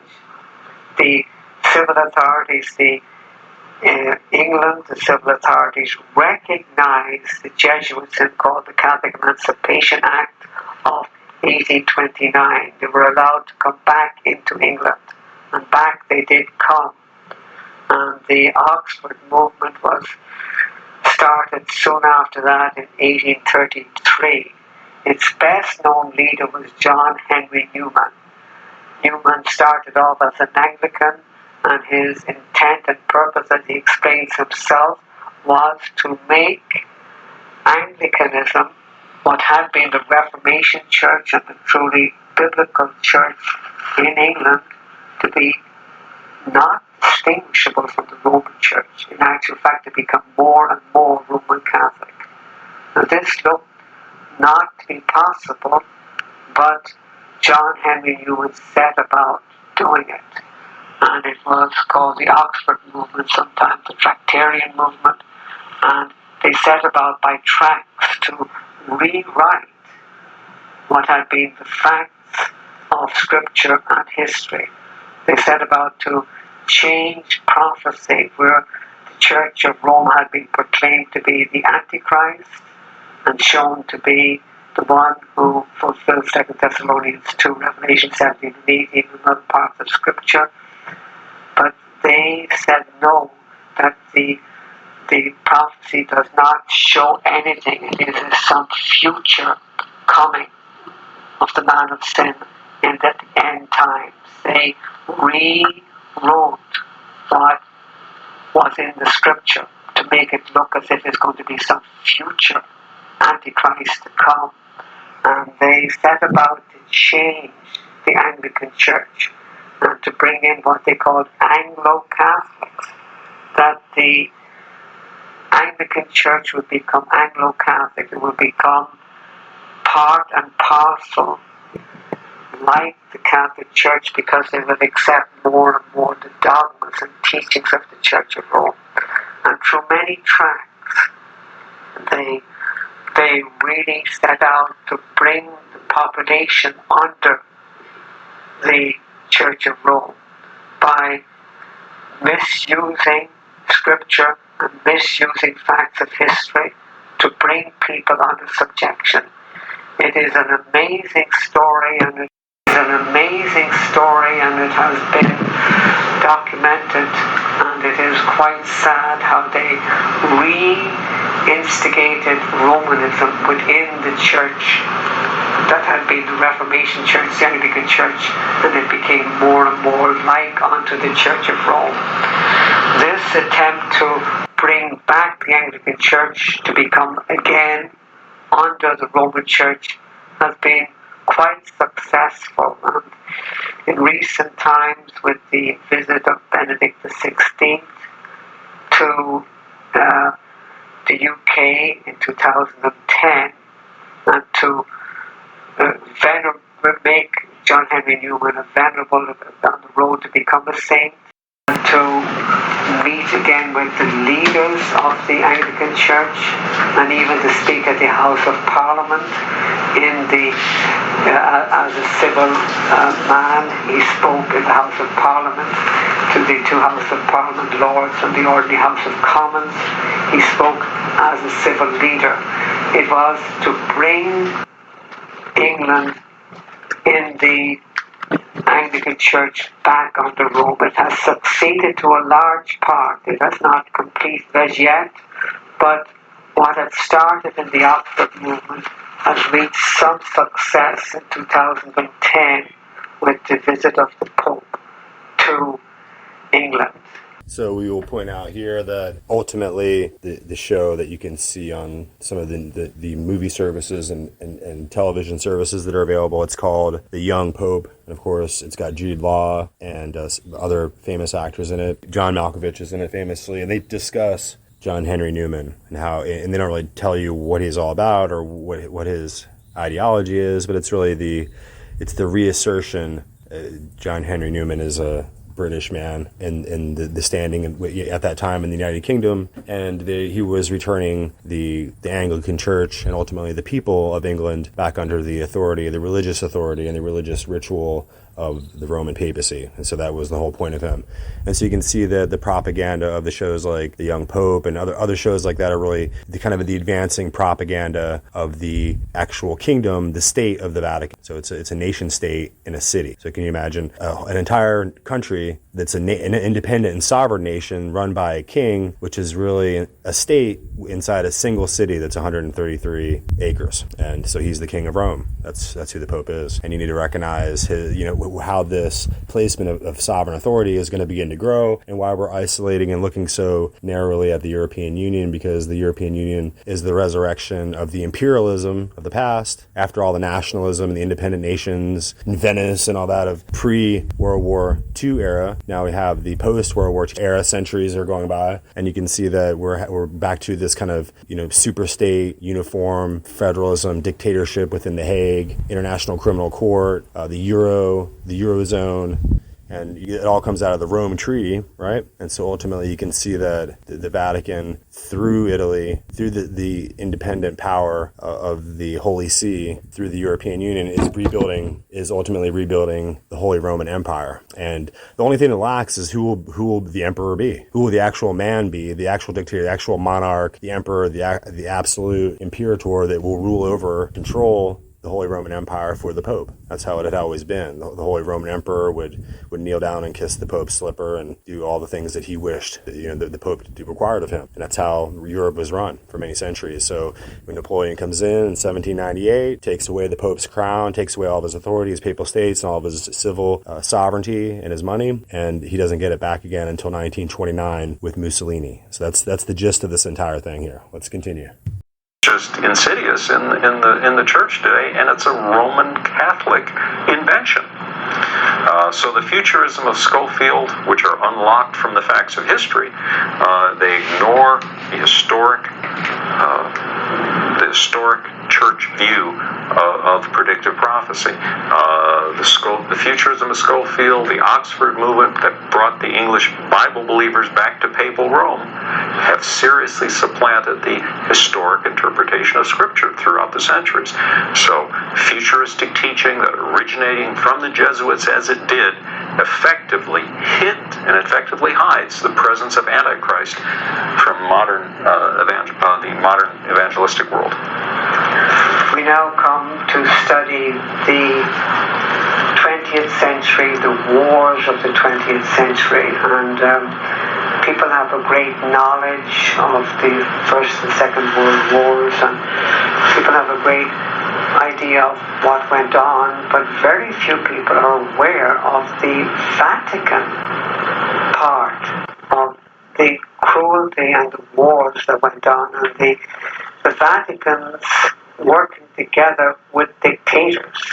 The Vatican no longer had civil authority to dictate to rulers of the world. It no longer had authority to impose its wills civilly, but it had great authority with dictators. all of whom were Roman Catholics. And I'd like to list some of these famous dictators who ruled in different nations. And the Catholic Church worked together with each one of these dictators. With Mussolini in Italy from 1922 to 1943, with Adolf Hitler in Germany from 1933 to 1945, with Francisco Franco in Spain from 1936 to 1975, with Antonio Salazar in Portugal from 1932 to 1968, with Engelbert Dusslow and Kurt von Schuschnigg in Austria from 1932 to 1934, with Juan Perón in Argentina from 1946 to 1955, and possibly the most bloodthirsty and horrific of them all was Anton Pavlik in Croatia from 1941 to 1945. To come to the most famous of these dictators that the Catholic Church worked with, and that is Hitler. Hitler was baptized into the Catholic Church. He was a communicant, and he even was an altar boy when he grew up. He had been born in Austria. To the day of his suicide, he remained Roman Catholic. And just how far the Roman Church will go with dictators who are quite evil in their intent is seen in their involvement with Hitler and with the Nazis. The Nazi movement had been particularly strong in Bavaria and southern Germany, where we had most Catholics, and not in northern Protestant Germany. It was in southern Germany that en masse the Catholics joined the Nazi party. So the Catholics were part of the whole regime that was being set up by Hitler. And at the height of his power in Germany in 1942, he ruled the most powerful Catholic population in the whole world. Now, the German Catholics were accustomed to authoritarian rule in their church. What the Pope said, claiming to be infallible, was what they obeyed. Now, it was no big thing for them to accept Hitler's authoritarian rule. And so they continued in civil matters to do what they were doing already in spiritual matters. So Catholics became subservient to Hitler just as they did to their own church. And it was amazing what this brought about. Just a little aside, we have to see a little bit about what had been probably the worst persecution, and that was under Anton Pavlik in Croatia. He worked together with the Archbishop or Prelate, the Catholic Prelate called Alois Stepanek, and in a converter die policy in Croatia. There were 900,000 Greek Orthodox Serbs at that time in Croatia. And the Catholic policy was to wipe them out or bring them into the Catholic Church. They succeeded with 200,000 being compelled to convert and come into the Church of Rome. However, 700,000 chose not to convert, but to remain true to their beliefs and choose to die. Most of these were tortured, burnt, or buried alive after they had the ignominy of digging their own graves. So I might add right here that when you go back in the 90s and you see that President Clinton out of nowhere just decides to send our bombers over there and bomb the Serbs to protect the Croats. This is an extension of that extermination where they broke up Yugoslavia and made Croatia and basically exterminated all Orthodox Jews, non-Christians, or gypsies, anybody who was outside the Roman Catholic Church under the orders of Archbishop Stepanak were absolutely exterminated en masse in a matter of months. The bodies and the skulls piled up, and nobody knows about Anton Pavlik, right? Because you don't know anything. You're just a bunch of know-nothings. That's why I'm trying to help you so desperately on the show. So let me work with you to try to inform you about what's going on. Let's look at some of this information. Let's go back and check. Let's go look and see his work, make sure that all of his facts are straight, and you're going to come to see what I'm seeing. And it's really about time too. You need to get to work and be responsible for the world that you're living in, and just pull back from Netflix and from the perverted, propaganda of this wicked and adulterous generation that we're stuck with here. I'm going to continue on here. The appalling persecution under the Eustachi was the head of the name of the troops and people who brought out this atrocious persecution. The appalling persecution was brought about by the Catholic Church itself and its leaders.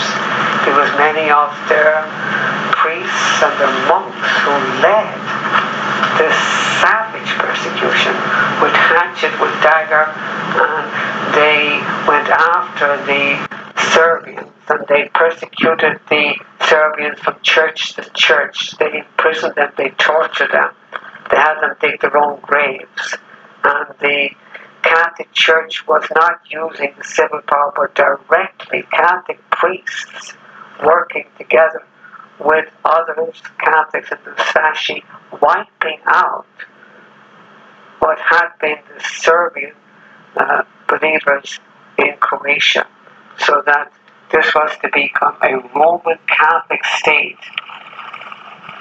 that the religion of Croatia was to be the religion of the Roman Church. It is sad to see how they succeeded in Croatia, and to this day how Croatia has become so Roman Catholic, the nation that had been Serbian Orthodox.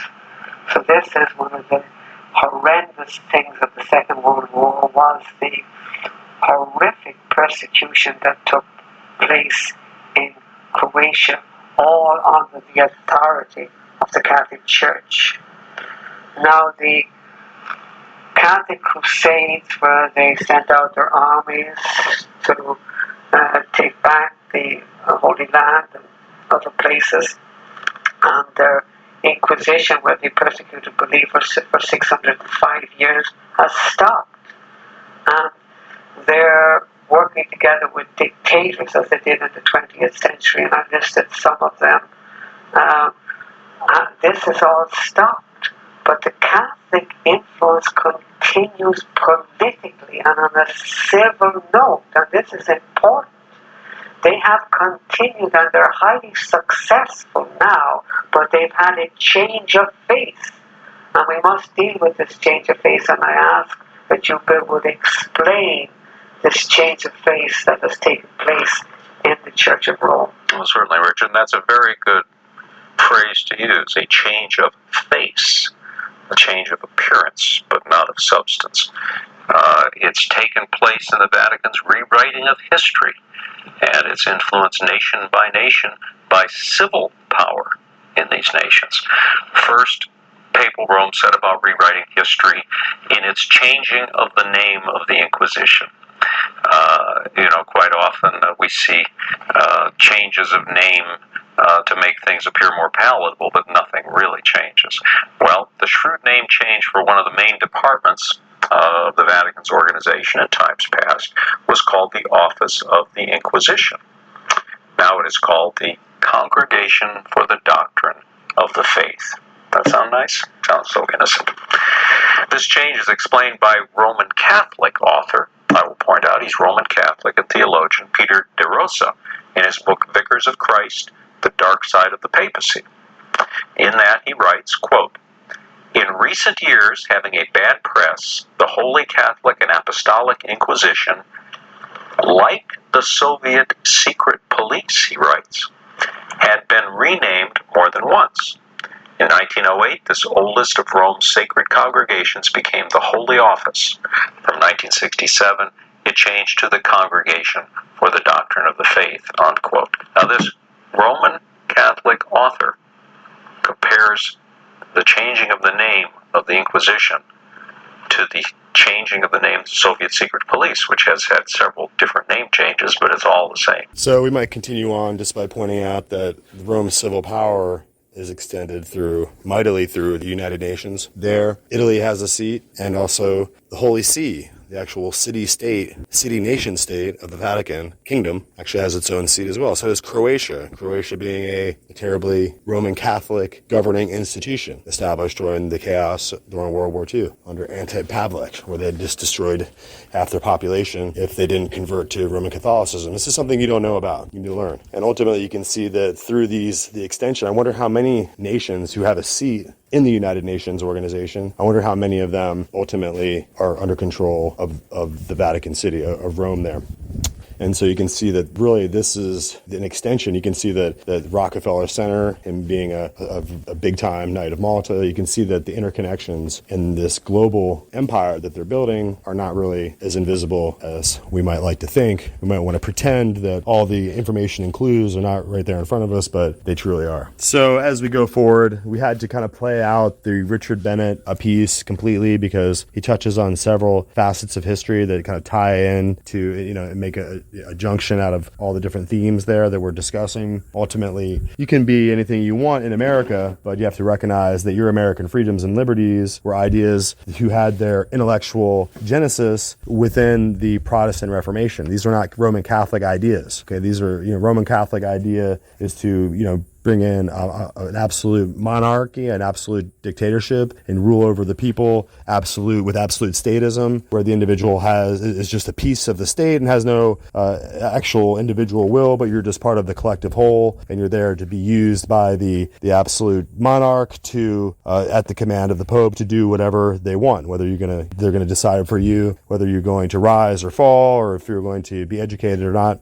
And so in a republican state, in a state with democracy, we have individuals pursuing their own happiness, determining their own fate, self-governing, creating their own government for their own welfare, and protecting themselves with their own firearms. And ultimately, these were ideas that were at odds with the absolute imperialism of Rome. Rome determines by their great papal Caesar how things are going to be done, and all the knights obey, and all the corporate fascists, the corporatists, all demand that you do as the globalist forum determines. The globalist forum is going to determine for you if you wear a mask, if not. And you cannot, if you're going to have a passport, a COVID vaccine passport or not, and they're going to determine if you can fly. So all these corporations determine whether you have an account, whether you get a debit card, whether you can use Visa, whether you can fly. So the imperialist absolute state is already there, and it's already going to affect your life. You have to just determine who you are. You're going to get down on your knees and kiss the ring, or you're not. So you have to recognize that the whole theme of the Revelation, the whole proximity of this idea of the Antichrist, who brings together the whole world, okay?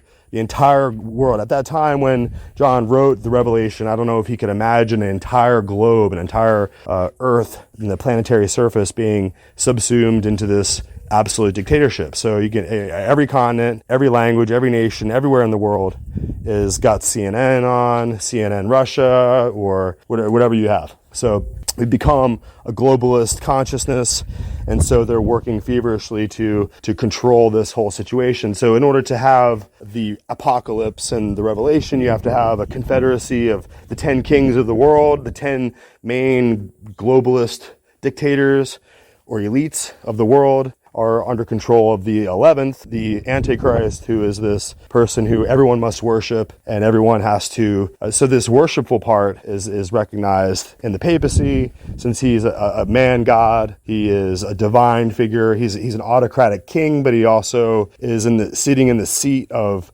Jesus Christ. So he commands authority from God in heaven. Hitler and other dictators didn't have that kind of a special quality that the papacy has. So the papacy is clearly the Antichrist, and they'll raise their 10 kings to control the world, their 10 overlords by which they will run the world. And so you can see that this first king there in the European Union will rise, and it'll be obvious that they'll bring back the Holy Roman Empire again, and the Holy Roman Emperor will come out. Perhaps it'll be the King of England there. What's his name? The young man. They sent the other young prince packing over to America with his Hollywood bride who had too much melanin in her skin, which is mind-blowing, but that's how it is. I mean, the British Empire is never going to have a colored person, right? Come on, let's be real. But of course, we have to blame America for the white nationalist, white haters are all in America, right? They're not the Prince of England. We can't say that. It's disallowed. So as we're going forward here, we're going to take some more articles in. We're going to have some more thoughts here. But it suffice to say that this particular author of the book, Hitler's Pope, has gone into the record and even into the Vatican archives, and he's unfortunately had to report the truth that Pope Pius XII not only built Hitler up when he was Secretary of State of the Vatican, but he also financed Hitler. He also secretly supported Hitler. And all of his supposed efforts to support the Jews are really feigned. So we're going to get into this debate now. So as I kind of pursue this information and I look here on Google, and I can see that John Cornwell's book has been absolutely and totally just kind of shadow banned, or whatever vernacular you would use. But it's very hard to find anything that's critical of Pope Pius XII and his relationship with Hitler and also Mussolini and also Stalin and his support for the destruction of the Jews, which is exactly what John Cornwell discovered and what his book Hitler's Pope is all about. And so you're going to see this kind of staggering response, this kind of like fomenting of an opposite narrative, a false history, a rewriting and a revision and a countering of all the facts. And so you have all these supposed astute scholarly types come out and do their very best to spin it and to set up a supposed debate where there really is no debate. And as I go through all these videos, I have to go back 7 or 8 or 10 pages back into the actual pages of YouTube or whatever, or Vimeo or what have you, to try to find something that will bring up John Cornwell's actual discussion. I'm going to find the link here and I'm going to add it into the broadcast. But if you go and look up the subject matter on YouTube yourself, you're going to find that there's thousands of voices saying how wonderful Pope Pius XII was and how graciously he saved Jews off the street and how courageously he fought against Hitler, and they'll try to show all these records. You have to understand the duplicity of the office of Rome there, of the papacy, is so complete that on one hand, he spoke out of both sides of his mouth. I mean, you can see that the earlier writings of Eugenio Pacelli have a scathing, seething hatred of the Jewish cult, as he called it. And when he becomes Pope, then all of a sudden he seems to encourage Hitler and Stalin and others to eradicate the Jews out of the continent of Europe completely, and gives them gold bullion and all kinds of support is coming in from the West, from Wall Street, tycoons are all supporting Hitler. And we're going to get into this entire subject matter. I'm going to support with as much information, dozens of different articles we can go into. So this is not just, we're not taking sides with the Roman revisionists, with the Georgetown false historians. We're pointing out to you the fact that Hitler's Pope, Eugenio Pacelli, Pope Pius XII, was a murderous, Jew-hating, Nazi-supporting freak. And his whole purpose was to have all these different nation states, whether they were communist or whether they were, republics or whatever they were, or kingdoms, that he would have them fight against each other, destroy the Jews in the process, weaken all of his enemies. And of course, Rome gains in power and stature and stays out of all these controversies in a remarkable and really marvelous and astonishing way. So in order to get into this, let's listen to John Cornwell himself. And John Cornwell has the intellectual authority and the education and the actual integrity and courage to report the facts rather than use his position to report lies. So he's the one who's going to have to ask the remarkable question. Did Pope Pius XII collaborate with Adolf Hitler? Was Pope Pius XII an anti-Semite? In an extensive interview with John Cornwell, author of the year's most controversial book, Hitler's Pope, we find out that the answer is yes. Now, for decades, there have been allegations about how Eugenio Pacelli, better known as Pope Pius XII, collaborated with the Nazis before and during World War II. Of course, the Vatican has always denied these charges, but they've kept their records locked up. They haven't allowed scholars to truly investigate the relationship between Pope Pius XII and Adolf Hitler. Well, all that changed 7 years ago when Cambridge University historian John Cornwell was given access to the secret Vatican archives. Now, Cornwell was a good Catholic. He'd written a best-selling book about the death of Pope John Paul I, and the Vatican fully expected him to exonerate Pius XII. Indeed, Cornwell himself hoped that the rumors about Nazi collusion were untrue. But to his horror, he found the opposite. Document after document proved that Eugenio Pacelli, the man who became Pope in 1939, stands as a monumental moral failure. A man more concerned with centralizing church authority than with the murder of millions of people.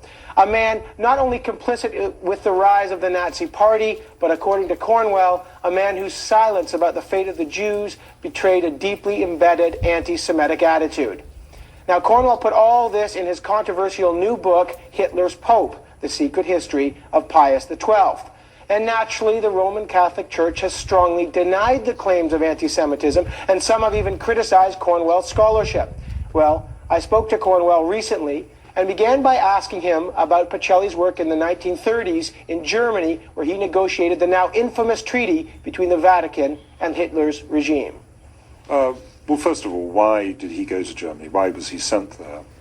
And the reason is the effective instrument of creating an ideology out of the whole idea of papal primacy was this new drafting of a code of canon law. For the first time in the Church's history, we had a code of canon law. But they had a problem, and that problem was Germany, because Germany had one of the largest Catholic populations in the world, 23 million. It was wealthy, complex, highly sophisticated, many Catholic universities, publishing houses, 400 Catholic newspapers, and a really effective democratic political party called the Centre Party. So his purpose in Germany was to renegotiate all these old treaties and bring them in line with the new code, which effectively would submit the German Catholic population to a new allegiance to the Holy See. Year after year, he attempted to pursue this concordat, the Reich Concordat, and he was turned down by successive chancellors, 5 of whom were Catholics, because they thought that the Vatican attempts were too authoritarian. It wasn't until Hitler emerged in power in January of 1933 that the chance for these two supreme authoritarians to come together and to do a deal came about. Now, why would a pope make that deal? Why would they withdraw Catholics from the political field?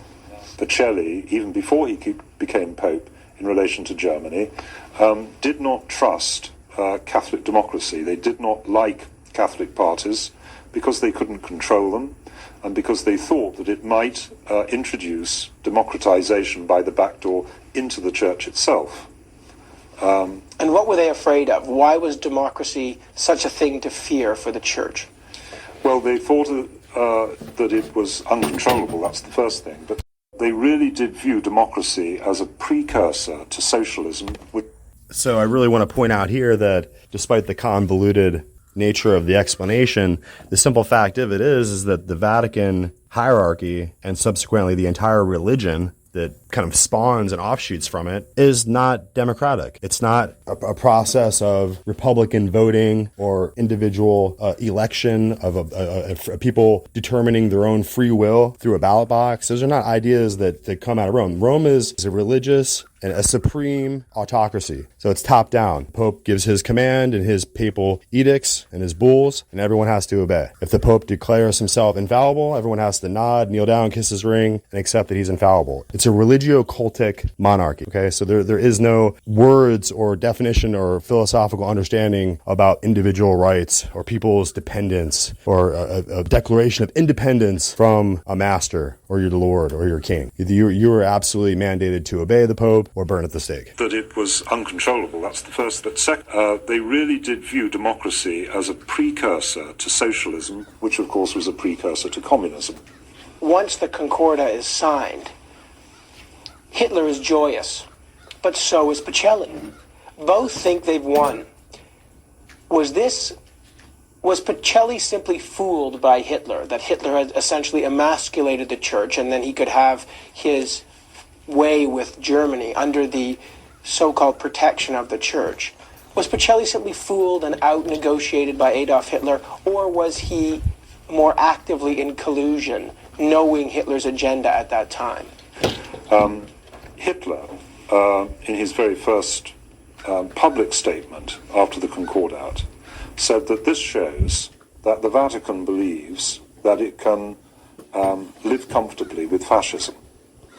That is, almost blesses the fascist project. That's right, both at home and abroad. So it will lull Catholics into thinking that, you know, there is no problem whatsoever with National Socialism, and it will show the world that National Socialism is respectable.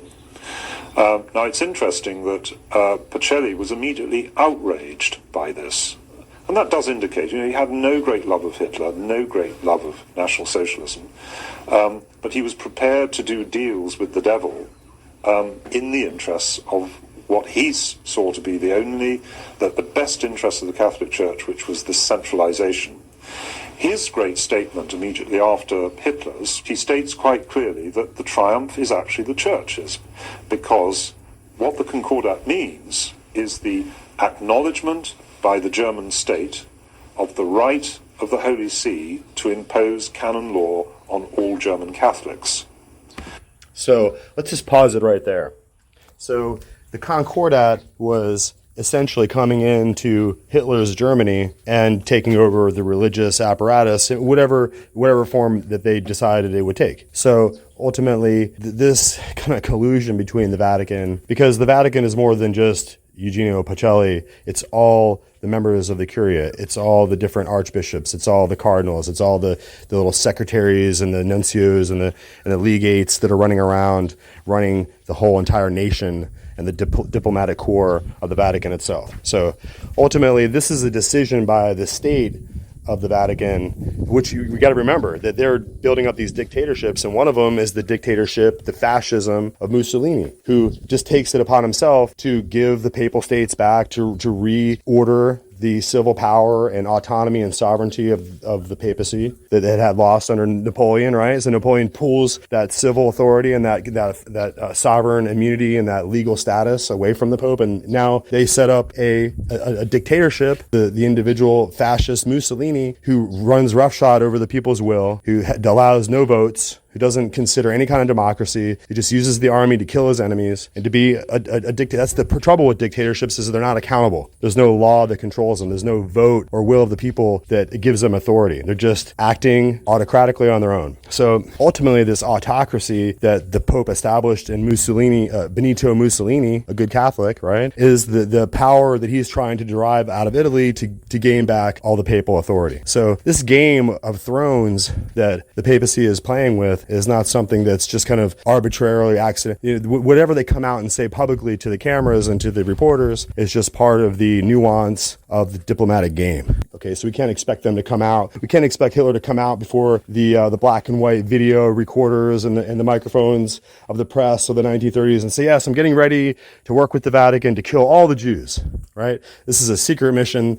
It wasn't even admitted to until 1945 when they're basically done, when the tanks are rolling into the camps. Then it's finally admitted that, yeah, we spent the last 10 years rounding up everyone that we didn't like and killing everyone. So people froze in the trains on the way. This is the kind of thing that they were doing in the background. So they were handling the media. They were handling, they had different individuals, like in Stalin's communist hellhole. They had people like Walter Duranty, who was over there at the New York Times, famously saying how everything was wonderful while, tens and tens and tens of millions of people are starving and dying under Stalin. You got to remember that Stalin and Hitler had already met a long time ago, before that they were the respective dictators and commandants of Soviet Russia and Nazi Germany. Long ago, when they were young men, they met. So this goes to the collusion of them. This goes to who their handlers are. You got to recognize where they went to school. You got to look at the seminary where Stalin went to school at, where he was handled by priests who were his teachers. And there's a well-known history there that he was a terrible and violent and brutal bully at Tiflis Seminary. So you don't know about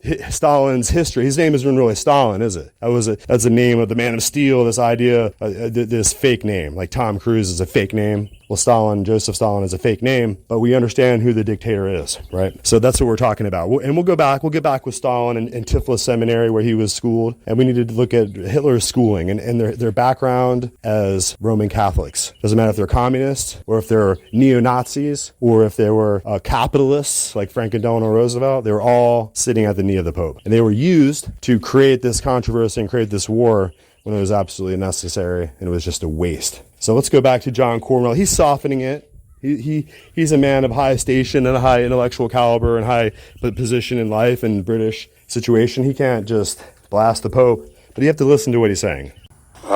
So there we see, these remarkable goals which are quite different, but which have disastrous consequences for the history of the rest of this decade. We see this powerful Catholic Church withdrawing from all social and political action, which includes the voluntary disbanding of the Centre Party after having voted for the Enabling Act, which gave Hitler his dictatorship.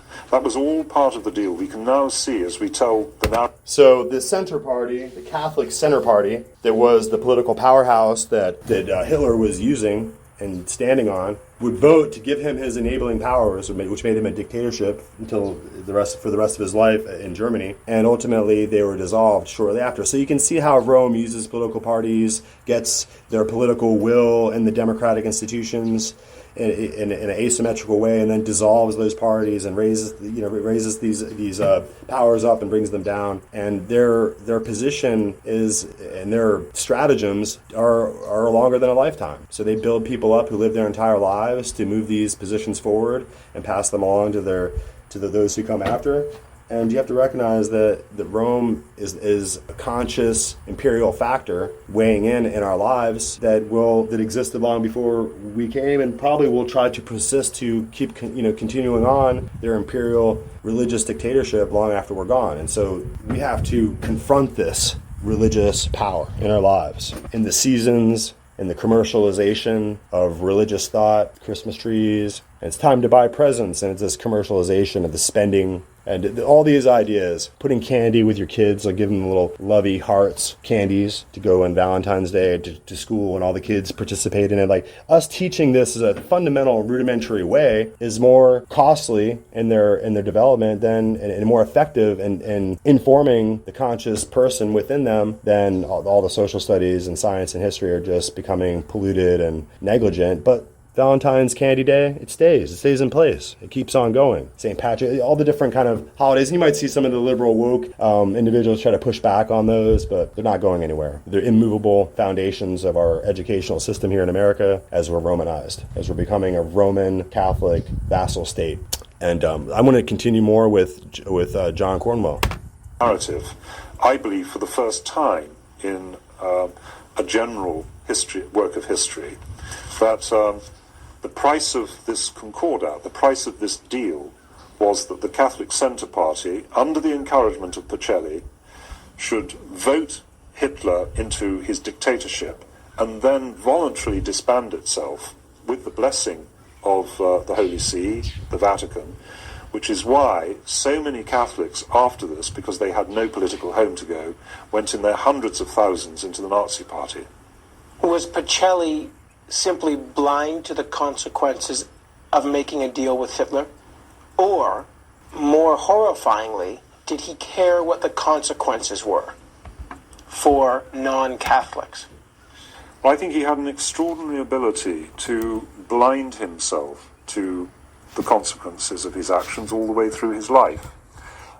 It's interesting that although immediately after the Concordat he said it was a great triumph for the imposition of the Code of Canon Law on German Catholics, he actually changed his tune later on. He said that he was forced into the Concordat with a gun to his head, and that it was some kind of legal agreement was better than none. This shows extraordinary capacity for self-delusion, I think, and we see this actually all through his life. Now, one of the claims in this book is that he's actively anti-Jewish or anti-Semitic. he wrote the following passage during his time in Munich when he witnessed the Bolshevik uprising. Now, the Bolshevik uprising, just to remind people, many of the leaders were Jewish. And he wrote about seeing these Jews things like this. An army of employees were dashing to and fro, giving out orders. And in the midst of all this, a gang of young women of dubious appearance, Jews like all the rest of them, hanging around in the offices with lecherous demeanor and suggestive smiles.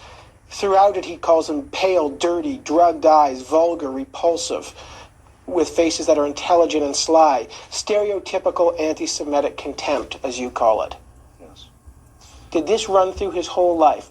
Did he view Jews like that? No, it's the only evidence I've found of that kind of moral and physical disdain for Jewish people. But people will take this in different ways. I've been told by prominent Catholic journalists that my interpretation of this as anti-Semitic is bizarre. I have to say that the immediate parallel I've found with this kind of language is actually in Mein Kampf, talking of the same group of people and during the same period of time, between 1919 and 1920. We have absolutely no doubt when we teach in history class and refer to Mein Kampf as a text that this is typical of anti-Semitic attitudes.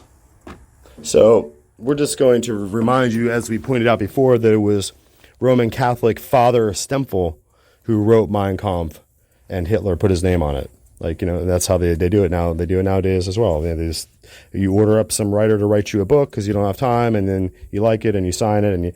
So this kind of thinking has pervaded the era. And it just goes to show you that just like when I think about Mormonism, how it has this distilled, like 1850s, little house on the prairie, you know, racial hatred of Negro people. It's kind of written into the text and into the credo and into the code of ideology within the Book of Mormon. So you can't get around the fact that it was written in the 1850s and that they had this 1850s mentality as Mormons, and they thought that people who had dark skin were burned by God. And just, you know, it was not divine illumination. It's this 1850s distilled, crystallized thinking that led, you know, that was kind of pervasive during the era of the Civil War. So we were kind of coming into this enlightened period like the French and the British, where we were recognizing the humanity of people who had dark skin in North America, and those who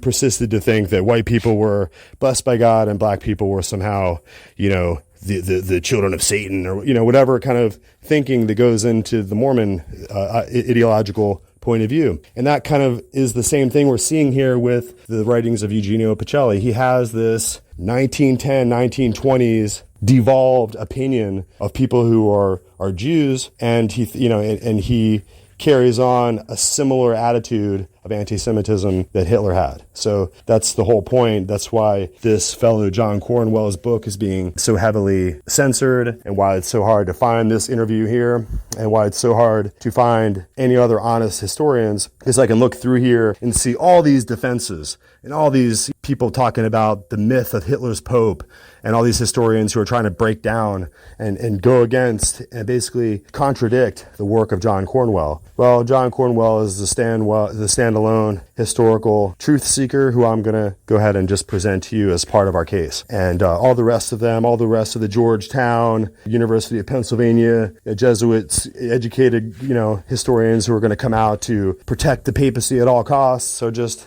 shills. They're just morons who haven't learned how to grow a consciousness within them yet. So we have to be like George Washington, like the heroes of our past. We have to be men who are going to stand up against the tide. And in order to go more deeply into that issue, because we're really approaching the whole aspect of World War III and seeing the Vatican's direct interference and direct intervention in World War II, you can expect that as we approach World War III, that we will be dealing with once again, the plans of the Vatican to destroy all those heretic nations that she considers to be her enemies. So as we deal with this, we're going to have to deal with the fact that Albert Pike, the grand sovereign master of the Ku Klux Klan and the the great arch Mason lord of the Scottish Rite Freemason Club, and the man who helped plan with Giuseppe Mazzini the three world wars, was also a Confederate general. We might remind you that individuals like this, high knights like this guy, Albert Pike, are ultimately the individuals who we're seeing today, a part of this Luciferian agenda, who are planning. I know, like, that's what we're dealing with. Go back and look.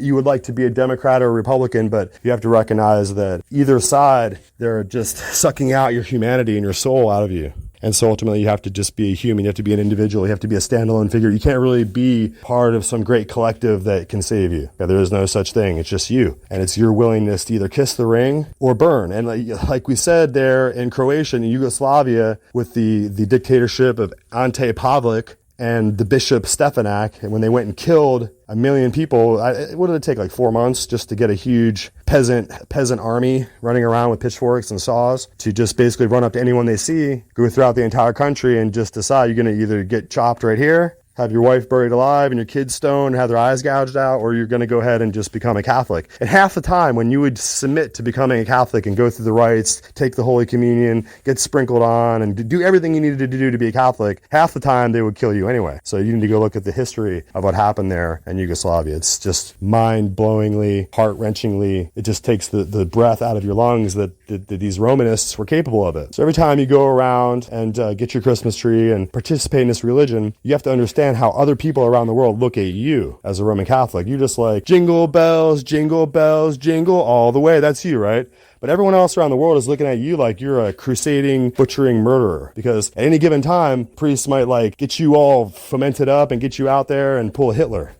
Because that's what the Jesuits do. You're so ignorant and uneducated about all these factors, you're just out there doing it. You're going to carol. You're going to do all the things that you were trained to do from childhood to be a part of this kind of Roman religious system, but you fail to see, because you're so ignorant and so marvelously blind, all the horrors that has been committing all around the world. It goes into Pol Pot in Cambodia, Protestants against the Catholics, Catholics against the Protestants or the Orthodox or anybody who is just democratic or liberal who wanted to have a free country. They just destroyed it, just like they did in Afghanistan. They just pulled the plug on it. That's what happened in Cambodia. They just killed everyone, killed millions and millions. So this is the kind of pattern you're going to see, and we think we're here in America, we're worshiping the Pope, we're worshiping Pope religion, we're worshiping in a Roman way, we're doing the Saturnalia feast, we call it Christ Mass. It's really abhorrent to call it Christ Mass, because Christ is not a part of that. If you go look in the Bible, Jesus Christ Passover, Jesus Christ on the cross in Jerusalem had nothing to do with December 25th, and you shouldn't practice that. It's an awful, terrible, pagan, high occult sacrifice day. That's the day of child sacrifice in Babylon. So please, heed this warning. Hear the wisdom that's crying out to you and listen up. You have to separate from Roman religion to find the Lord. If you won't come out of Babylon, you can look up there and do your communion and stare at the little statue of suffering Christ bleeding, but you're not getting the Lord. You're not close to him. You're not getting the salvation. Salvation is not coming to you. You can go and pray to Mecca 5 times a day. Salvation is not coming to you. You need to know who the historical man is. Who is this man, Jesus Christ, and what did he say? That's how you're going to be saved. When you go and look for yourself. Stop looking to the priest up there wearing his weird priest outfit, doing the magic and the incense and the sorcery. That's all crap from Egypt. It's Babylonian sorcery. It's just been distilled down through the centuries in Rome. And now they're calling it Christianity, but it's a lie. They're liars, right? That's what it's all about. It's just all about a lie. So getting you to stand up against the world. That's what Jesus did. He stood up against Rome. So what are you doing serving it? What are you doing serving there before the image of Christ suffering? That's your religion, man. Christ killers. Not the Jews, the Romans. The Jews weren't going to kill him. So you have issues with your religion. And you can just turn to false religion any which way, and you won't find the Lord. So that's what we're discussing. We're discussing how it is that this false religion has so terribly blinded the world. So I know we're getting really long in this segment, but I really can't kind of restrain myself from completing the whole story. So we have to go back to this really well-known scholar and intellectual named Anthony Sutton. And Anthony Sutton, I believe now, is dead. I think he died. He seemed rather early and suspicious with the way that he died. But this is really what happens when you begin to question the narrative. And I believe he was part of the Hoover Institute and you went to Stanford and Oxford and all the universities that you go to be this smart and to actually be able to look into the mechanism and reveal to everyone what really happened. So this particular book that he wrote was called Wall Street and the Rise of Hitler. So Anthony Sutton, I think it's Dr. Anthony Sutton when it's all said and done, is going to be someone who's going to reveal to you how the big banking powers who control New York City in London, right? That's who Hitler was railing against, and Hitler's no ally of ours, but he understood the power center that was controlling the world was in London, and that power center was creating a new power center in New York City, and New York City was the greatest intellectual powerhouse in the world with men like Joseph P. Kennedy, someone who a famous Knight of Malta who we talked about before, the Rockefellers, the Morgans, the large, enormous, and powerful financial interests were going to be famously Knights of Malta, or in order to put it into the Ivy League parlance, the skull and bones member, right? Secret society fraternities. But it really wasn't so much of a secret that ultimately these men were just papal knights. And they belonged to orders of fraternal brotherhood who served in a military phalanx against all those who were the enemies of the papacy, no matter who the pope was. That's the problem with this kind of system of imperialism. That's really what you're seeing in the executive branch today is you go from Trump to Biden because somebody cheats on the thing and scams the American people out of the results. And it just shows you that democracy doesn't work and that we're in a danger zone because we have leaders who are psychopaths, right? So ultimately, in order to break this down, we have to listen to the scholarship of Anthony Sutton as he reveals to us that Wall Street bankers, Wall Street titans, Wall Street industrialists were directly involved with financing Hitler and making sure that through ThyssenKrupp and through other financial agents that Hitler would be well financed to build his war machine. Marcus Sutton, you wrote 3 series of books while you were a research fellow at the Hoover Institute. Can you give me basically the background of the content of these series?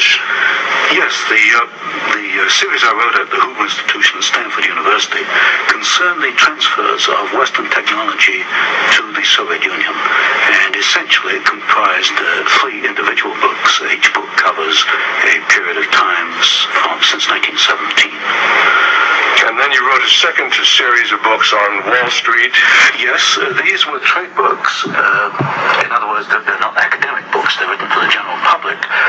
They concerned the build-up of the 3 types of socialism: Bolshevik socialism in Russia, what we might call welfare socialism in the United States, and Hitlerian or National Socialism. And each book examines the financing and the contributions made by Wall Street, by international bankers, to the development of that specific form of socialism. Now, in your research and analysis, and your efforts to bring out the facts about what was going on in our society, did you encounter any effort to discourage you, to prevent you from bringing out the background of America's involvement in the financing of international communism? Yes, very definitely. For example, when I was at the Hoover Institution, in 1972, I went to Miami Beach to give some testimony before the Republican National Committee. And although a congressman had hand-delivered to the wire services this testimony, which was later printed, the wire services refused to transmit it to the newspapers. Then when I got back to the Hoover Institution in California, I was called into the office of the director, and I was told in no uncertain terms not to make any more speeches like that, and that this information should not be made public. This was the information that we were giving the Soviet Union the technology to develop its war potential? Yes. At that time, we were in Vietnam, and as you know, the Soviets were supplying the North Vietnamese. This was 1972? 1972, yes. And, for example, I knew that the Gorky plant, which was built by the Ford Motor Company, the Gorky plant in Russia produces the gas, a series of vehicles. The gas vehicles had been seen on Ho Chi Minh Trail. We were supplying equipment to the Gorky plant in the middle of the Vietnamese War, and these trucks were being used to carry ammunition supplies which were killing Americans. I thought this was morally wrong, and I said so in Miami Beach and at the Hoover Institution. And it was this type of information that was suppressed. And so what eventually happened as far as your activities at the Hoover Institution were concerned? Well, I didn't pay much heed to the warnings. I published a book called National Suicide assistance to the Soviets, our military assistance to the Soviets. And when that book came out, again, there was great pressure to stop the book. There was pressure on both the publishers and me personally. And I felt I couldn't take this, and a few years later, I just left the Hoover Institution. Since 1975, I've been an independent author without any ties whatsoever. Let's go a little bit into the background of the financing of the German war machine that we fought in the period 1941 to 1945. Could we start, first of all, with the original financing of Hitler between 1922 and 1923, when he was first making his effort to come into prominence in Germany? The original financing of Hitler, that's in the years 1922, came only partly from Germany. One of the most prominent Americans concerned with financing Hitler was Henry Ford. In fact, Henry Ford received a medal in 1938 for his assistance to the early Nazi Party.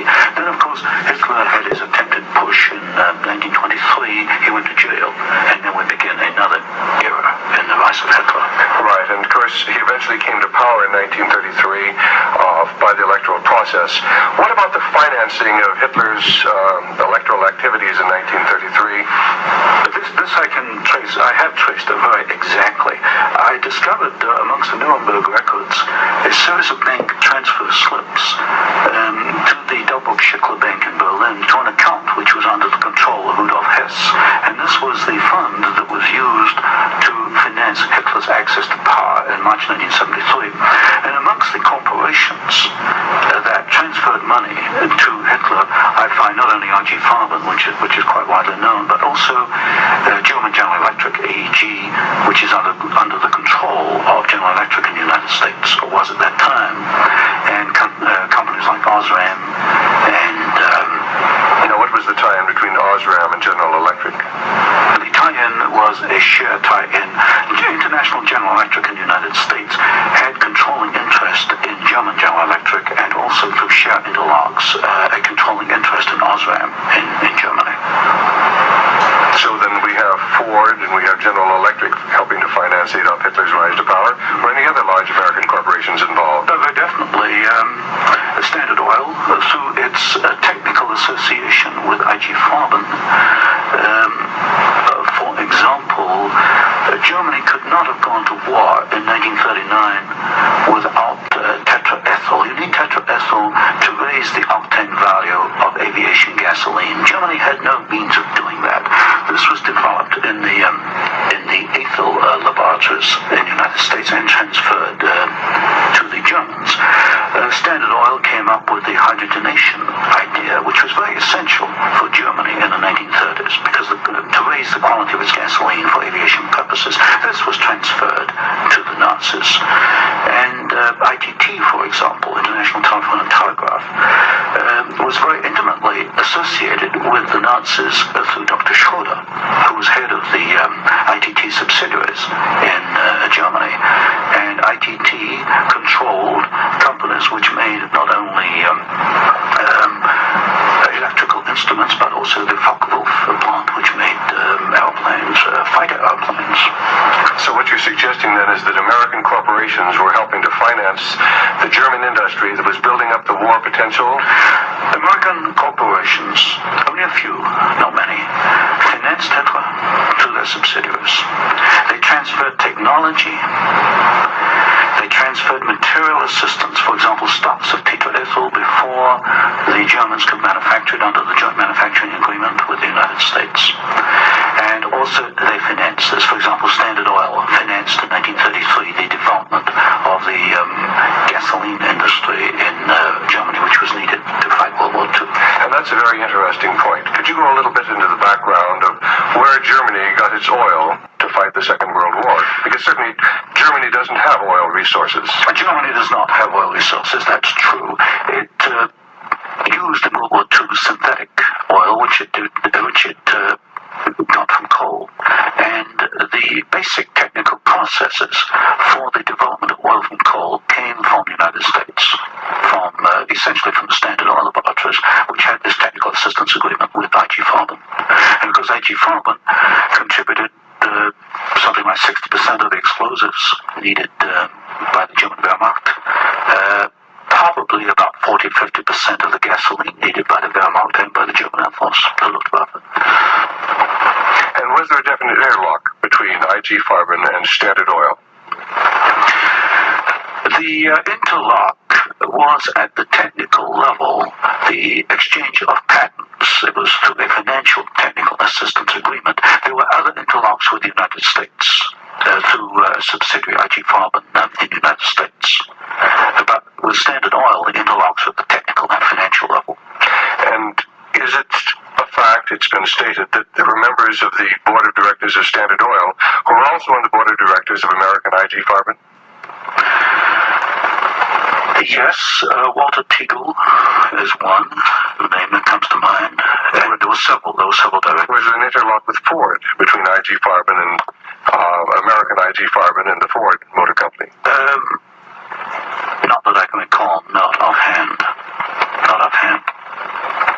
So basically what we're seeing then is American industry helping to provide the technology, helping to provide the finance, helping to provide the material that is going to allow Hitler to create his war machine. Yes, that is correct. Now, in your book, Wall Street and the Rise of Hitler, you talked about the bombing patterns during the Second World War, and the fact that it was amazing that there were certain factories that were not bombed, whereas the majority of the German factories were decimated, German-owned factories. There were certain factories that tied into this interlock we've already alluded to, that for some strange reason seemed to escape the devastation of our saturation bombing. In World War II, the German electrical industry was or should have been a prime target for Western bombing. But in practice, the German General Electric plants were not bombed. Of the 10 major plants, not one was bombed, and a half a dozen others had trifling damage, broken windows, that kind of thing. So what we have here is a very interesting case of an industry which should have been bombed in World War II, but was not bombed, and yet we have American ownership, which raises a certain amount of suspicion as to why it was not bombed. But as far as the German-owned electrical companies, did they undergo a rather heavy bombing? I took a look at that. The Siemens plant, for example, they were bombed. There's no question. But the industry was not targeted as a general target. So Siemens, for example, was not bombed as heavily as, say, tank plants or aviation plants, that kind of thing. You mentioned the Ford plant in Cologne. Was this a prime military target?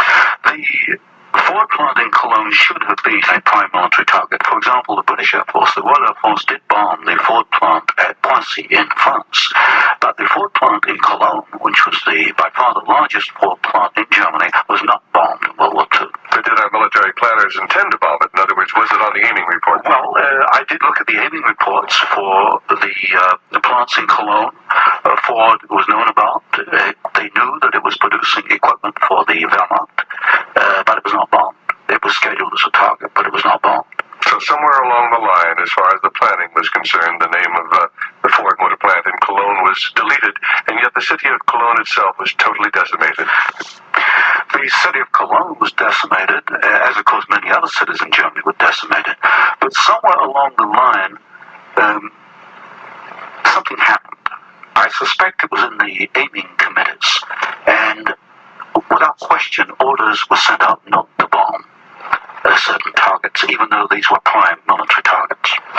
And that's rather reminiscent of some of the orders that went out during the Korean War, some of the orders that went out during the Vietnamese War to leave specific targets within the enemy's domain untouched by our strategic bombing. I understand that was so, although I've not investigated it. Now, in your book, Wall Street and the Rise of Hitler, there was one very interesting section about a special fund that Heinrich Himmler had, and the funneling of money from German corporations into this fund, even up into the years 1943 and 1944. And many of these corporations had strong ties into the American corporations, into the American parent corporations. Could you tell us a little bit about the Kepler Fund? The Kepler Fund was also known as the Counter-S Fund. It was what we might call Heinrich Himmler's personal slush fund. He used it for his own personal projects. And what amazed me was both in 1933 and in 1944, the they took years, for which I examined the records. Over half the funds came from American corporations. For example, in 1933, ITT, Standard Oil, General Electric, and possibly Osram were contributors. Even in 1944, in the middle of World War II, we find that ITT was funneling funds to Heinrich Himmler's fund through Schroeder, who was the chairman of the ITT subsidiaries in Germany. We also find that Dipag, the Standard Oil subsidiary in Germany, was financing Heinrich Himmler, and this was in the middle of World War II. So we have to, just in the interest of time, this is, like I said, Professor Anthony Sutton, and he will not be denied that he was ultimately the one that brought out this information on it. And this is on a corporate level where these Knights of Malta are really operating, and you can see that they have Morgan money, Rockefeller money, that Standard Oil is involved, Ford is involved. IG Farben has interlocking corporate directorates that interlock with Standard Oil and with these huge corporations, with General Electric. Can you imagine that the General Electric plants in Germany were not bombed? So this whole idea of a direct and just kind of spontaneous war breaking out is the idea that is really just completely obsolete if you look at history. And ultimately, these people are working together, cooperating together, and doing everything in their power to make sure that their corporate holdings and their stock goes up. So you can't have these high Knights of Malta and Wall Street having their corporate profits being obliterated because of this war. Other people's factories can get bombed, but just not these certain guys, and they're all in the same elite clubs. And so the idea of elitism is defined by the Knights of Malta. The idea of world globalism and internationalism is defined by the Knights of St. John of Jerusalem and these other high orders of the Pope, who have to make sure that their ability to maneuver around the world cannot be interrupted. So that's why you have people who were moving in and out of Stalin's Russia and Hitler's Germany, who were emissaries of the Pope, who came in and out on International Red Cross missions, planes, right? Because they couldn't be bombed, they couldn't be affected. So the International Red Cross, ultimately the symbol of the Knights of the Pope, is an international organization that's, and in the Muslim side you have the Red Crescent, right? So the Red Crescent rides around with their little ambulances, and it's supposed to be a humanitarian medical hospital operation that's there for medics, right? So that's what the International Red Cross as an organization, that's how it operated behind enemy lines in World War II. And you got to recognize that the power of the papacy and the power of the Knights is represented in the hospitaler part of this whole thing, where they're the ones who are setting up the camps for the medics to work on the wounded. Of course, that has a lot to do with controlling the outcome of the war. So you can see that as we move forward, the movements of the generals, the way that Hitler never moved in, he attacked Stalingrad or whatever, but he never went to Moscow and took it, and ultimately the German military was betrayed and destroyed there in Russia, just like the same thing happened to Napoleon's army. So these kind of historical coincidences and the exact precise alignment of circumstances in history, you have to know your facts before you can really see what's going on. And sometimes it's just too easy to throw up your hands and say it's all too much, it's too complicated. But I'm including the videos in the show, and so take your time and go and watch the videos of these different professors and thinkers and intellectuals and ex-Roman priests who are going to just lay down the facts for you, so you don't have to be out in the darkness there of the ignorant populace. You can see what's coming. You can recognize what's building. So let's have some more commentary by Eric John Phelps. He's an author and a pastor here in the United States of America, and I don't always agree with everything he all of his ideas or all of his thinking, but we can't turn away from his grasp of history. And having looked at a lot of controversial and banned books and looked at a lot of information that people are expected not to know or to never to understand or read, he has a very articulate and profound way of putting together the facts. So we have to make sure we include his thoughts in this whole issue. Commanded to expose evil and wickedness within our own community, within our own state, within our own country, and throughout the world, and especially exposing the wickedness of the Jesuit papacy and all of its secret societies that it controls, which includes especially the largest Masonic order in the world, Scottish Rite Freemasonry, which headquarters is in Rome in the Piazza del Gesù.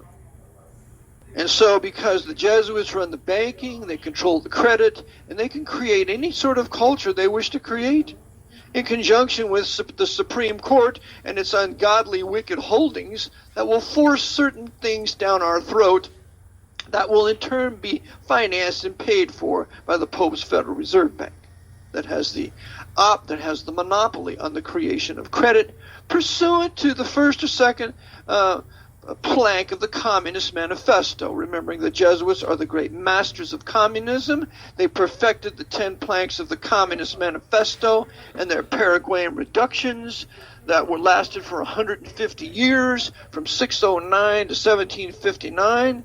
The Jews are not the authors of communism. It is the Jesuit order that's the author of it, and they use certain of their Masonic court Jews like Karl Marx and Henry Kissinger and these other wicked sinners to make it look like communism is of Jewish origin. Remember, after the war, when East Germany was put under communism, there were SS men that were still in East Germany, and they were manning Stasi. The Stasi. It's like there were SS men in West Germany under Reinhard Gehlen, that SS colonel, and they were part of the Gehlen Org, which later became the German BND. So there were Jesuits in the East, Jesuits in the West, overseeing their former SS men in both intelligence communities, and to make sure they could interact privately and secretly, they kept Berlin a divided city so that they could secretly go into East Berlin and West Berlin and have their underground meetings.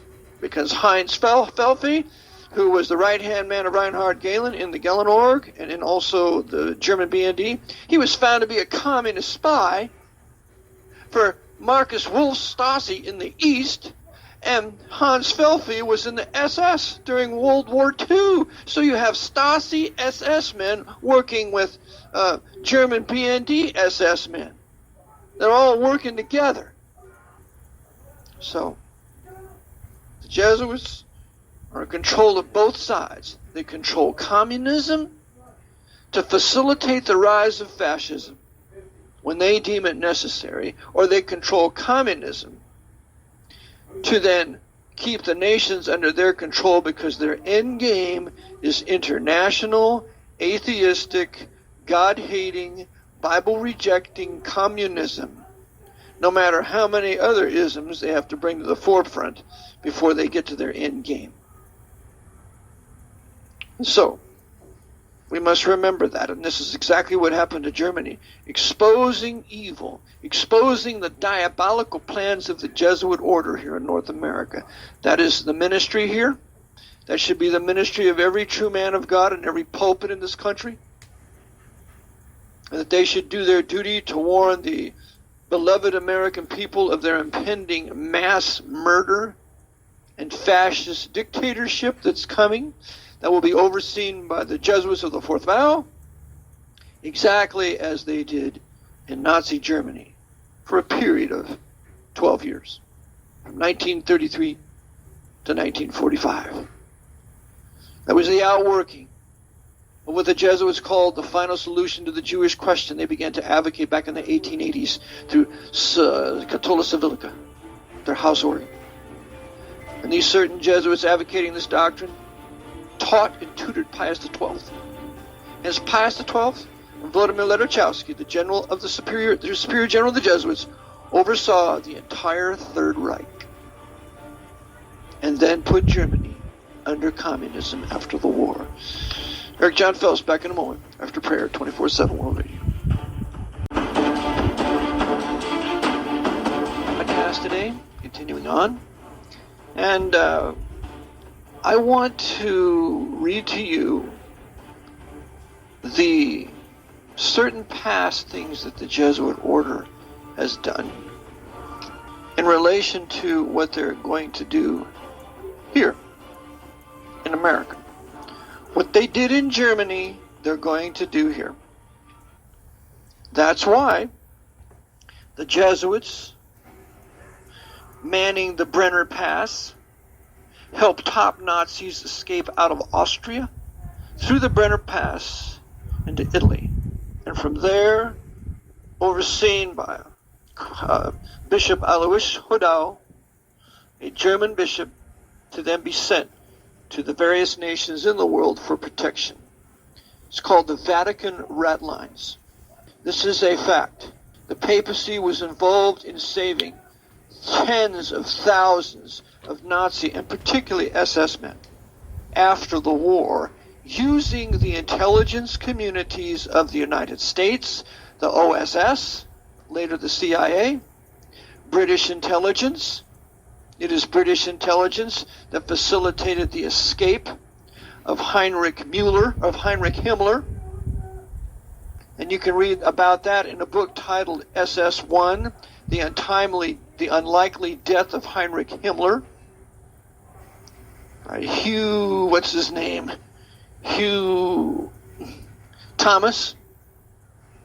And then they also helped Heinrich Müller escape, the head of the Gestapo, through the office of the OSS and Alan Dulles. These are the top Nazis. Himmler, Müller, Hitler. They helped Hitler escape the war. There's a relatively new book out on it, and I think it's the best that I've read so far, and it's called Hitler's Escape, the second edition by Bauman and Hansik. The OSS, the intelligence communities of the Pope, run by the Jesuits, knew where Hitler was. They knew where Mengele was in South America, the angel of death in Auschwitz, who was a Bavarian Roman Catholic. Hitler was an Austrian Roman Catholic, given citizenship in 1932, 1933.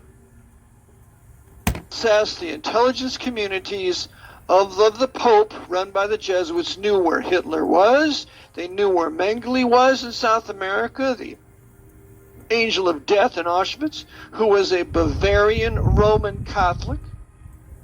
Hitler was an Austrian Roman Catholic, given citizenship in 1932. So I'll just pause it there to add this interesting little anecdote to the whole conversation, but they keep going back to the power of the center party in Bavaria, the power of the Roman Catholic political party, and how Mengele, being a famous Roman Catholic scientist who was also the butcher who experimented on children and butchered children in the camps, was a famous Roman Catholic and ended up in Argentina, and how he was from Bavaria. And Bavaria, if you remember, goes back to the Illuminati, because the Illuminati was started and founded at Ingolstadt University in Bavaria. And you got to remember that how active the Jesuits are at university, that their main coaling grounds are to set up and establish the grade schools and to set up institutions of higher learning, and they've done so, maybe 50 or so universities all around the United States. It's their main center of activity for the Jesuits, is to create high schools and universities and to teach the kids. And this is exactly what happened in the Illuminati in Bavaria. There in Bavaria, at Ingolstadt University was a Roman Catholic school of canon law, being a high-level university of learning. In Germany, it's where the Illuminati started, the famous and dangerous secret society that began to have effects all around the world.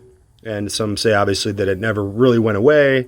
And ultimately, we now find that years later, a century later, that the power of Bavaria is once again expressed in the center party, which gave all the political power to Hitler, and who was being financed by General Electric, who had interlocking corporate directorates with Ford and with IG Farben and with Standard Oil, which is the huge oil corporation of the Rockefellers.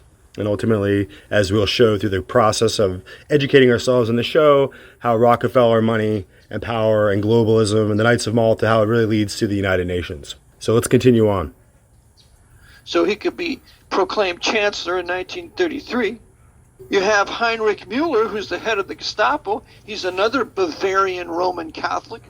The SS will originate out of Bamberg as the Freikorps, and later will be dominant in Munich, in Bavaria, Roman Catholic Bavaria. When are you Jews going to wake up and realize the Eurasian Jewish Holocaust was carried out by the Pope, his henchmen priests, the SS, modeled after the Jesuit order? And don't think for one second that Adolf Eichmann was the mastermind of the final solution to the Jewish question. That's ridiculous to blame the whole Eurasian Jewish Holocaust on a little Nazi SS colonel who was an apostate Lutheran. Mossad was allowed to capture him on Garibaldi Street down there in Buenos Aires in 1959, 1960. Eichmann's going to have his trial in 61. He'll be hung in 62. But don't think for 1 minute that the Pope and his intelligence communities didn't know where Hitler was and Mengele was, and Martin Bormann escaped to Argentina. Read the Vatican Papers by Nino Labello. He escaped to Argentina wearing a Jesuit cassock. And so I might just add in here that Martin Bormann was famously not only just disguised in a Jesuit cassock, but he was actually a Jesuit priest. And it was who operated as a Knight of Malta and as an SS general in the Third Reich. What I'm talking about right now is forbidden to say in the press. But you need to know, because that's what's coming here. And I want a clear conscience, but when I stand before Jesus Christ, that I told my generation everything that was going to happen here, and you did nothing. Unless God will send a great repentance. So continuing on. As I was watching a movie last night called The Trial of Adolf Eichmann, there was much said about the terrible wickedness of fascism. And it is wicked. The three major fascist dictators during the war, two of them which were in the war, you have the three major dictators, Franco in Spain, you have Mussolini in Italy, and you have Hitler. All good Roman Catholics. Okay? But Franco is not going to be needed to be in the World War II because they purged out all their nationalists in the Civil War in Spain. Spanish Civil War, 1936 to 39. It says they killed approximately 2 million Spaniards in that. Under the absolute tyranny of that punk Roman Catholic swine, Generalissimo Franco, overseen and advised by Jesuits. They didn't need Spain in World War II. They'd already purged Spain of its problems. So we're just going to deal with Italy. We're going to deal with Germany, deal with France. We use Klaus Barbie, the head of the SS, I think it was SD, in southern France, and Vichy government there, to round up all the French nationalists and patriots and put them to death. So, my point being is that the Jesuits raised up fascism. And how do we know fascism is a political creation of the papacy? We read here, in Days of Our Years, by Pierre Van Passen, page 465. We read, there you have an authoritative declaration which holds that fascism is the regime which corresponds most closely to the concepts of the Church of Rome. In other words, the regime which is based on the ruins of the working class organizations it has destroyed, including the Catholic organizations in Italy, Austria, Germany, and the Basque Land. The regime which has reduced the workers to the level of famished slaves, who have no more rights in this life but to work for the aggrandizement of the imperialistic states of Mussolini and Hitler, and to prepare themselves for slaughter on the battlefield. That regime has the approbation of and receives its inspiration from the Church, which claims its authority directly from Christ the King. And that's a Jesuit phrase. Christo de Regi. Christ the King. So, fascism is a work of the Jesuits, a work of Rome. Now, when fascism came to power in the name of Nazism in Germany, let's take a look and see why it was brought to power. We read here from a book entitled Waffen-SS, Hitler's Elite Guard at War, 1939 to 1945, written by George H. Stein, professor of history at Columbia University. We read here on page 2. Their first important task came in the wake of the Reichstag fire and the promulgation of the decree of February 28th for the protection of the people and the state. So the high-level Nazis, including Goering, oversees the destruction of the German parliament called the Reichstag with a fire. And then they're going to blame it on the communists. Just like they are going to destroy the Capitol in Washington, and they're going to blame it on the Muslims. And I maintain Iran, because it's going to be a final crusade against the Shia Muslims. So they blame the destruction of the Reichstag, the German parliament, on some communists, when really the SS had done it. So we go on and we read here, which gave the Nazis virtually unrestricted police power. This, by the way, I will add, you have the merging of all the police forces. You have the nationalization of the police.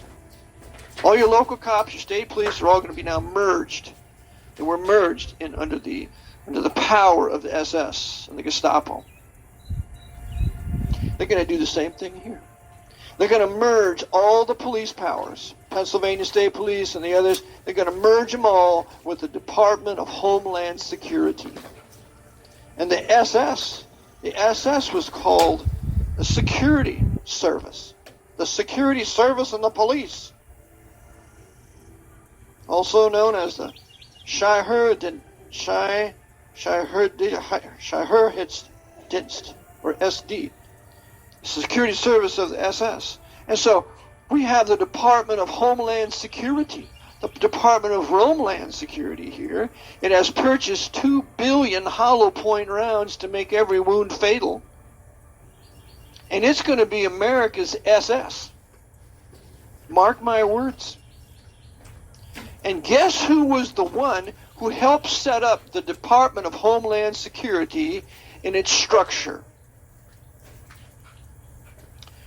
Former Stasi chief Marcus Wolf organized and established the Jesuit Order's Department of Homeland Security, of which they've had several Roman Catholics to be its head, including ex-governor Roman Catholic Tom Wolfe.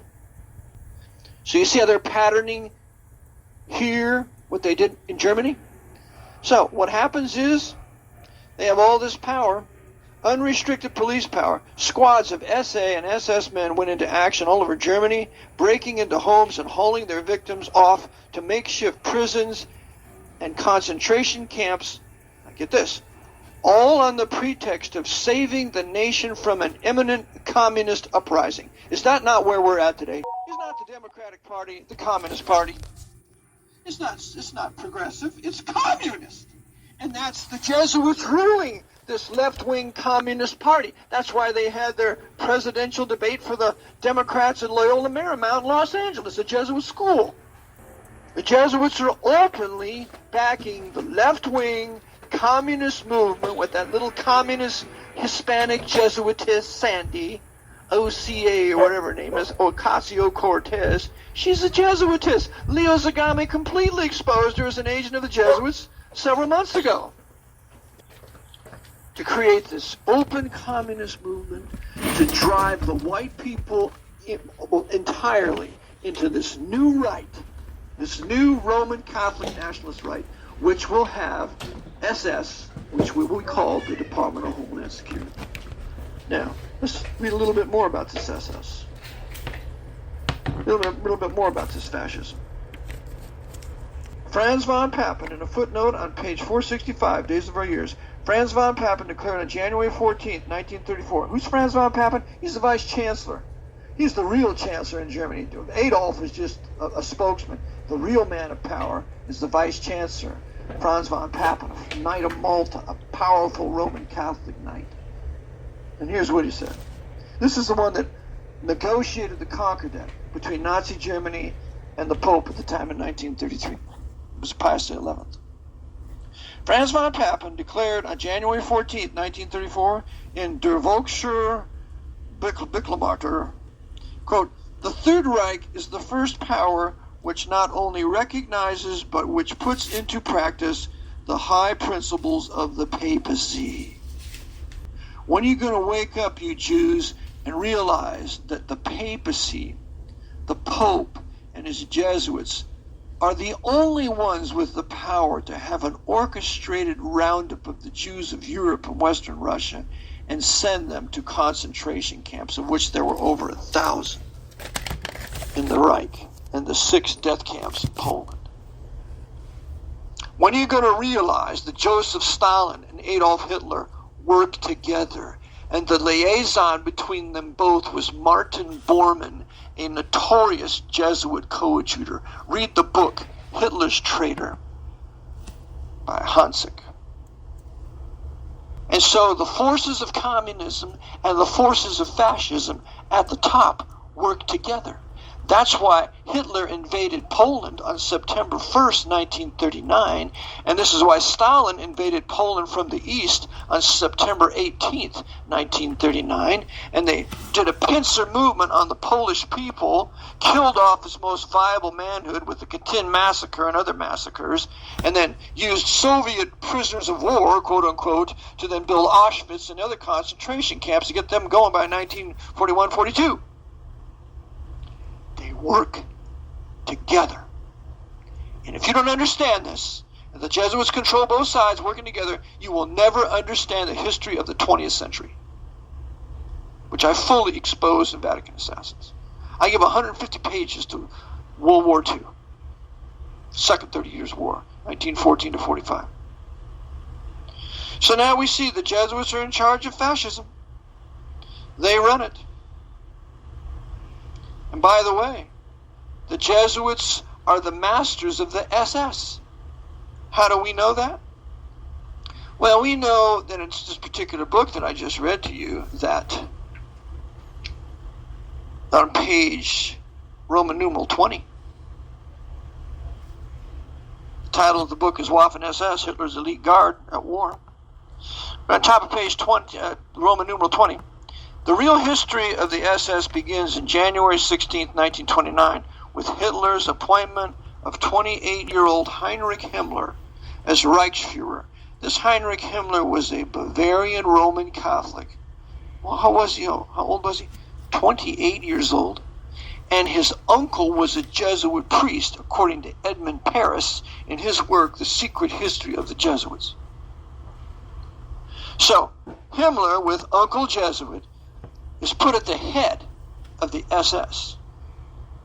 At the time, the total strength of the SS was only 280 men.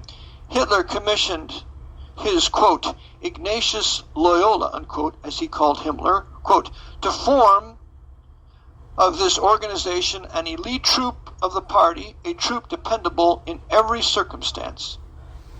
That means every word that Hitler would say, they would absolutely obey, just as do the Jesuits obey their superiors. True, Adolf Hitler called Heinrich Himmler our Ignatius Loyola of the SS. And he was acting as Ignatius Loyola with his other generals in the SS, his other 10 generals, at Wewelsburg Castle. So we'll just give it a pause there. He's going to go into a lot more. It's pretty devastating. And I find Eric John Phelps to be a compelling person, and his grasp and intellectual comprehension of the history of these issues is really staggering, and it's conspicuous, and it makes me wonder how he came about all that information. And so I've spoken to him before, and I will again, but the key tenet of Jesuitism is to cause men not to be able to trust each other, because ultimately we don't know where our real loyalties and our real vows and the promise of our oath, who it belongs to. So as we go on to substantiate this entire narrative that you're learning about here and this historical kind of treatise, we're going to look up BBC News. BBC News, this is going to be an article April 18th, 2013 by Andy Walker, and it's entitled, the headline is 1913, when Hitler, Trotsky, Tito, Freud, and Stalin all lived in the same place. And of course that place is Vienna. A century ago, Vienna played host to Adolf Hitler, Leon Trotsky, Joseph Tito, and Sigmund Freud, and Joseph Stalin at the same time. Fascinating. In January 1913, a man whose passport bore the name Stavros Papadopoulos disembarked from the Krakow train at Vienna's North Terminal Station. Of dark complexion, he sported a large peasant's mustache and carried a very basic wooden suitcase. I was sitting at the table with the man when he had come to meet years later, when the door opened with a knock and an unknown man entered. He was short, thin, with grayish-brown skin covered in pockmarks. I saw nothing in the eyes that resembled friendliness.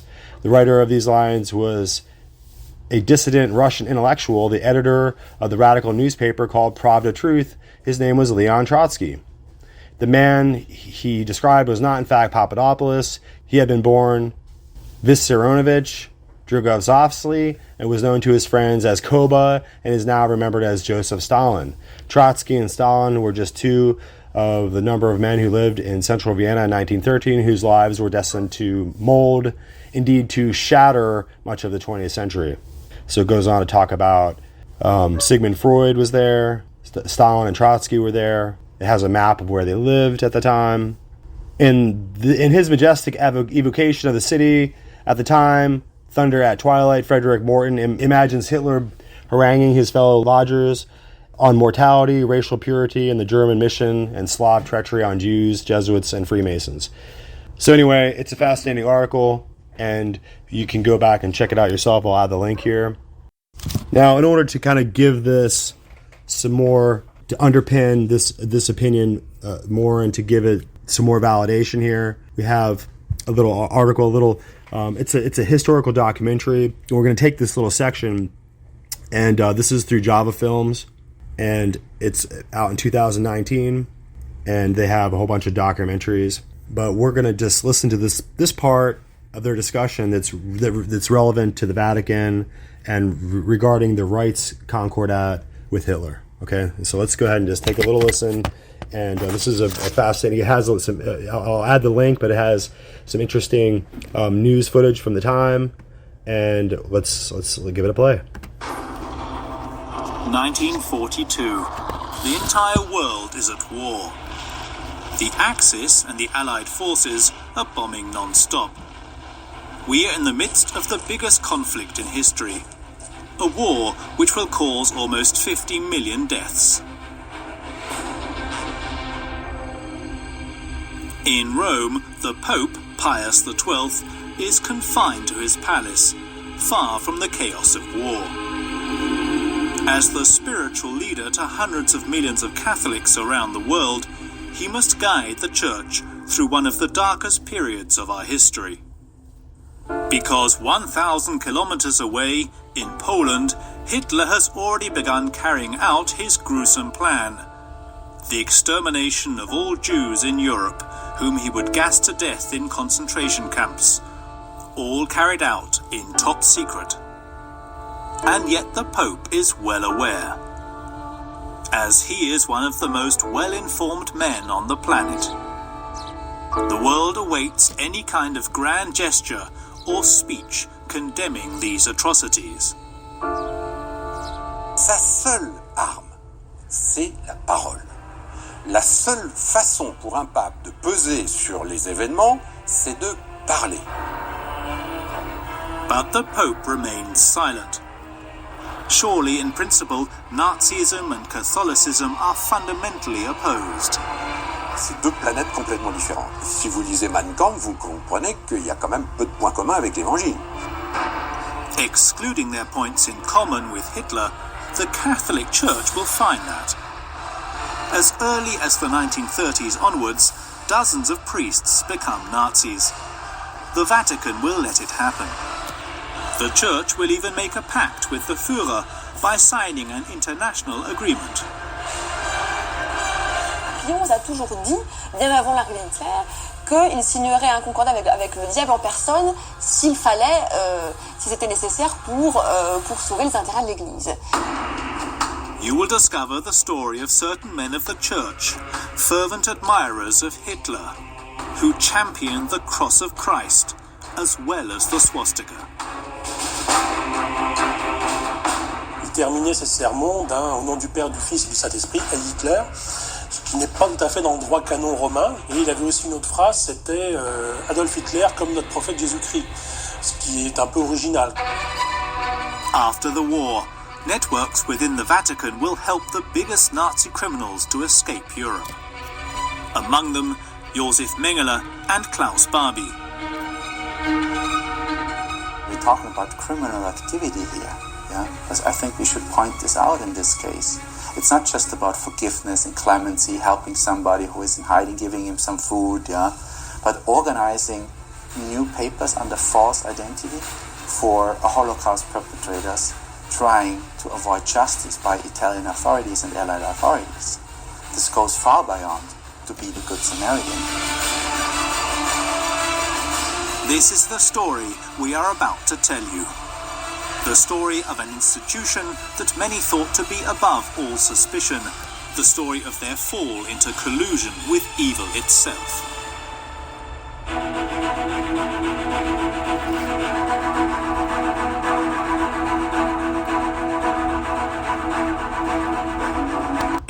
January the 30th, 1933. Hitler had just been elected Chancellor of Germany. But this is not enough for him. His goal is to impose a dictatorship.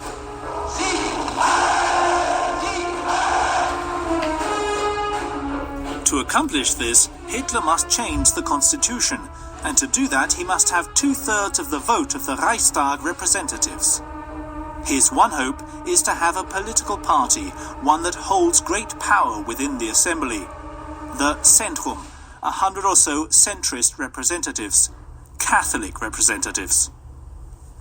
Hitler doit, s'il veut être un totalitaire, comme il le prétend, il doit rallier à son régime She is saying how that in order for Hitler to become a totalitarian, he has to have the blessing of the Catholics there in Bavaria and the centrist party and also the Catholic Church hierarchy itself. Pilier de la société weimarienne que constituent les catholiques ou que constitue l'Église catholique. Parce qu'il a besoin de restaurer une forme d'unanimité sur laquelle va se construire le totalitarisme. But the problem is, in principle, that it would be impossible for the Church to give its voice to Hitler. Nazism and Catholicism are fundamentally opposed. L'évangile, c'est d'abord l'accueil de l'autre, aimez-vous les uns les autres, etc. Et c'est pas un appel au meurtre collectif et des appels guerriers au nom d'une nation qui serait une nation exceptionnelle avec entourée de sous-hommes. To be a lost cause, and yet we see that on the Vatican side, the idea will be rather welcomed.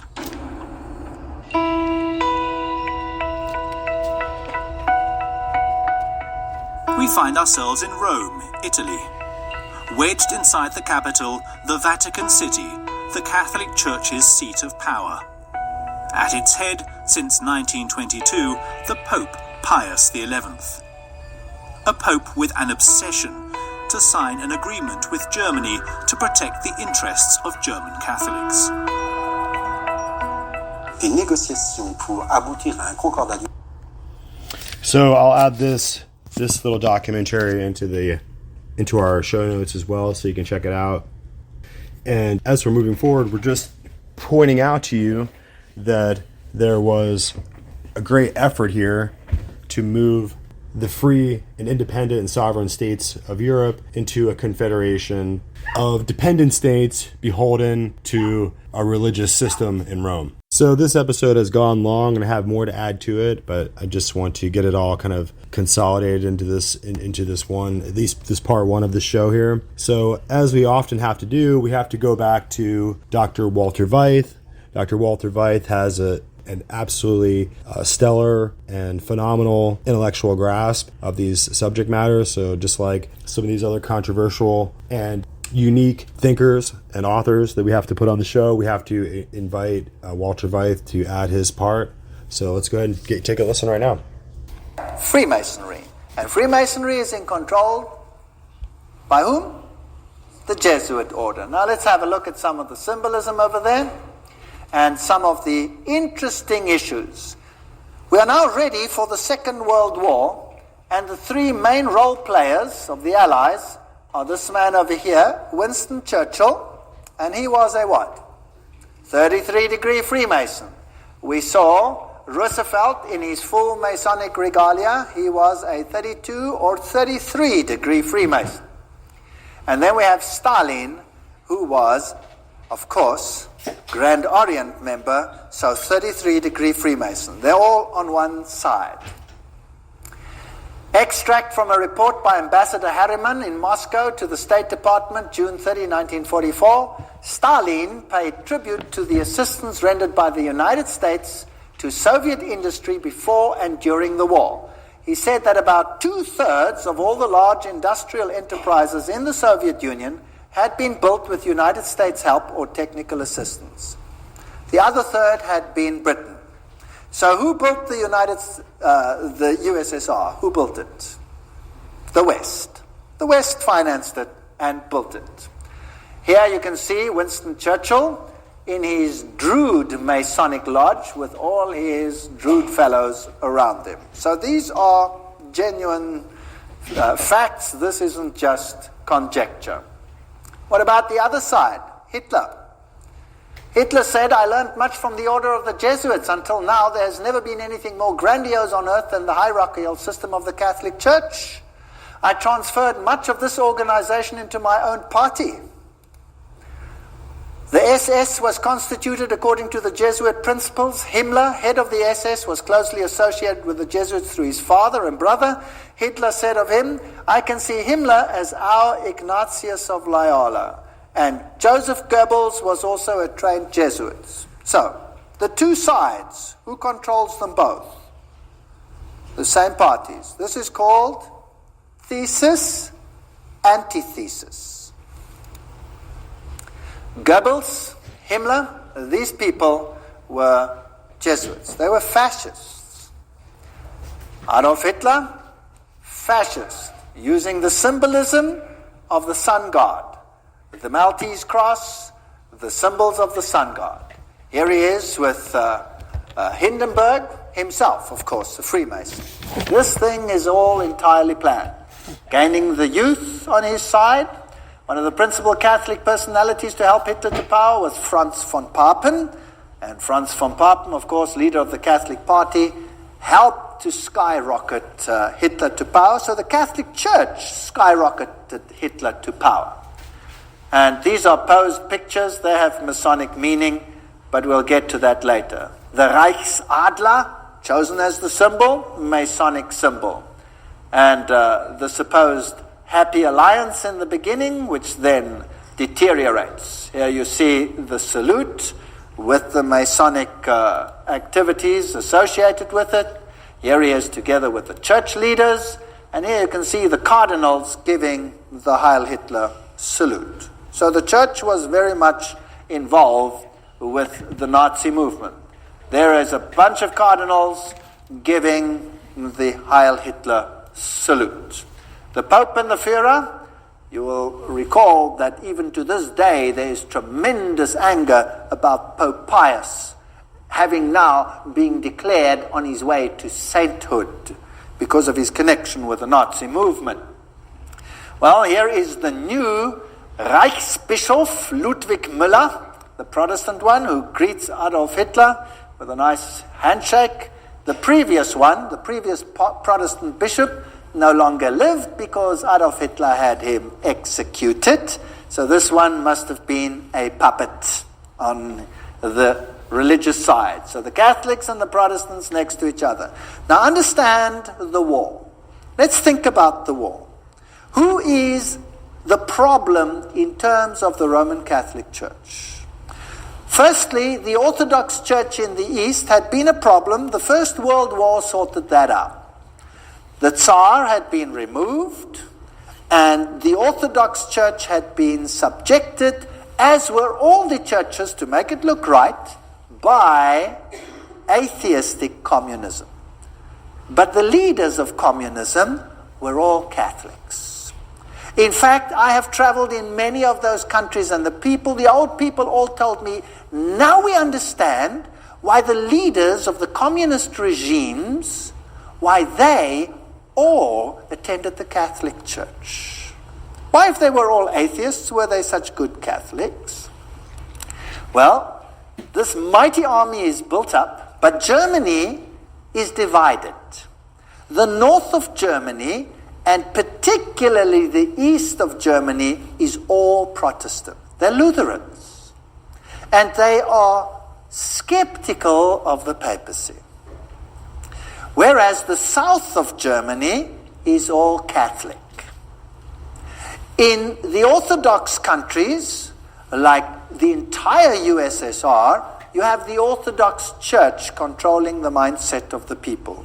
Now, since the takeover of communism, that has been reduced or subjected, and the Orthodox Church has been subject to the states. Now comes this mighty war. The symbols being carried here are the symbols of Lucifer. They're also used in theosophy. There you can see them. There's the swastika, the all-seeing serpent. And Adolf Hitler himself was a tremendous occultist. Of course, as a Jesuit insider, he would be. But of course, his outer garb of religion was Catholicism.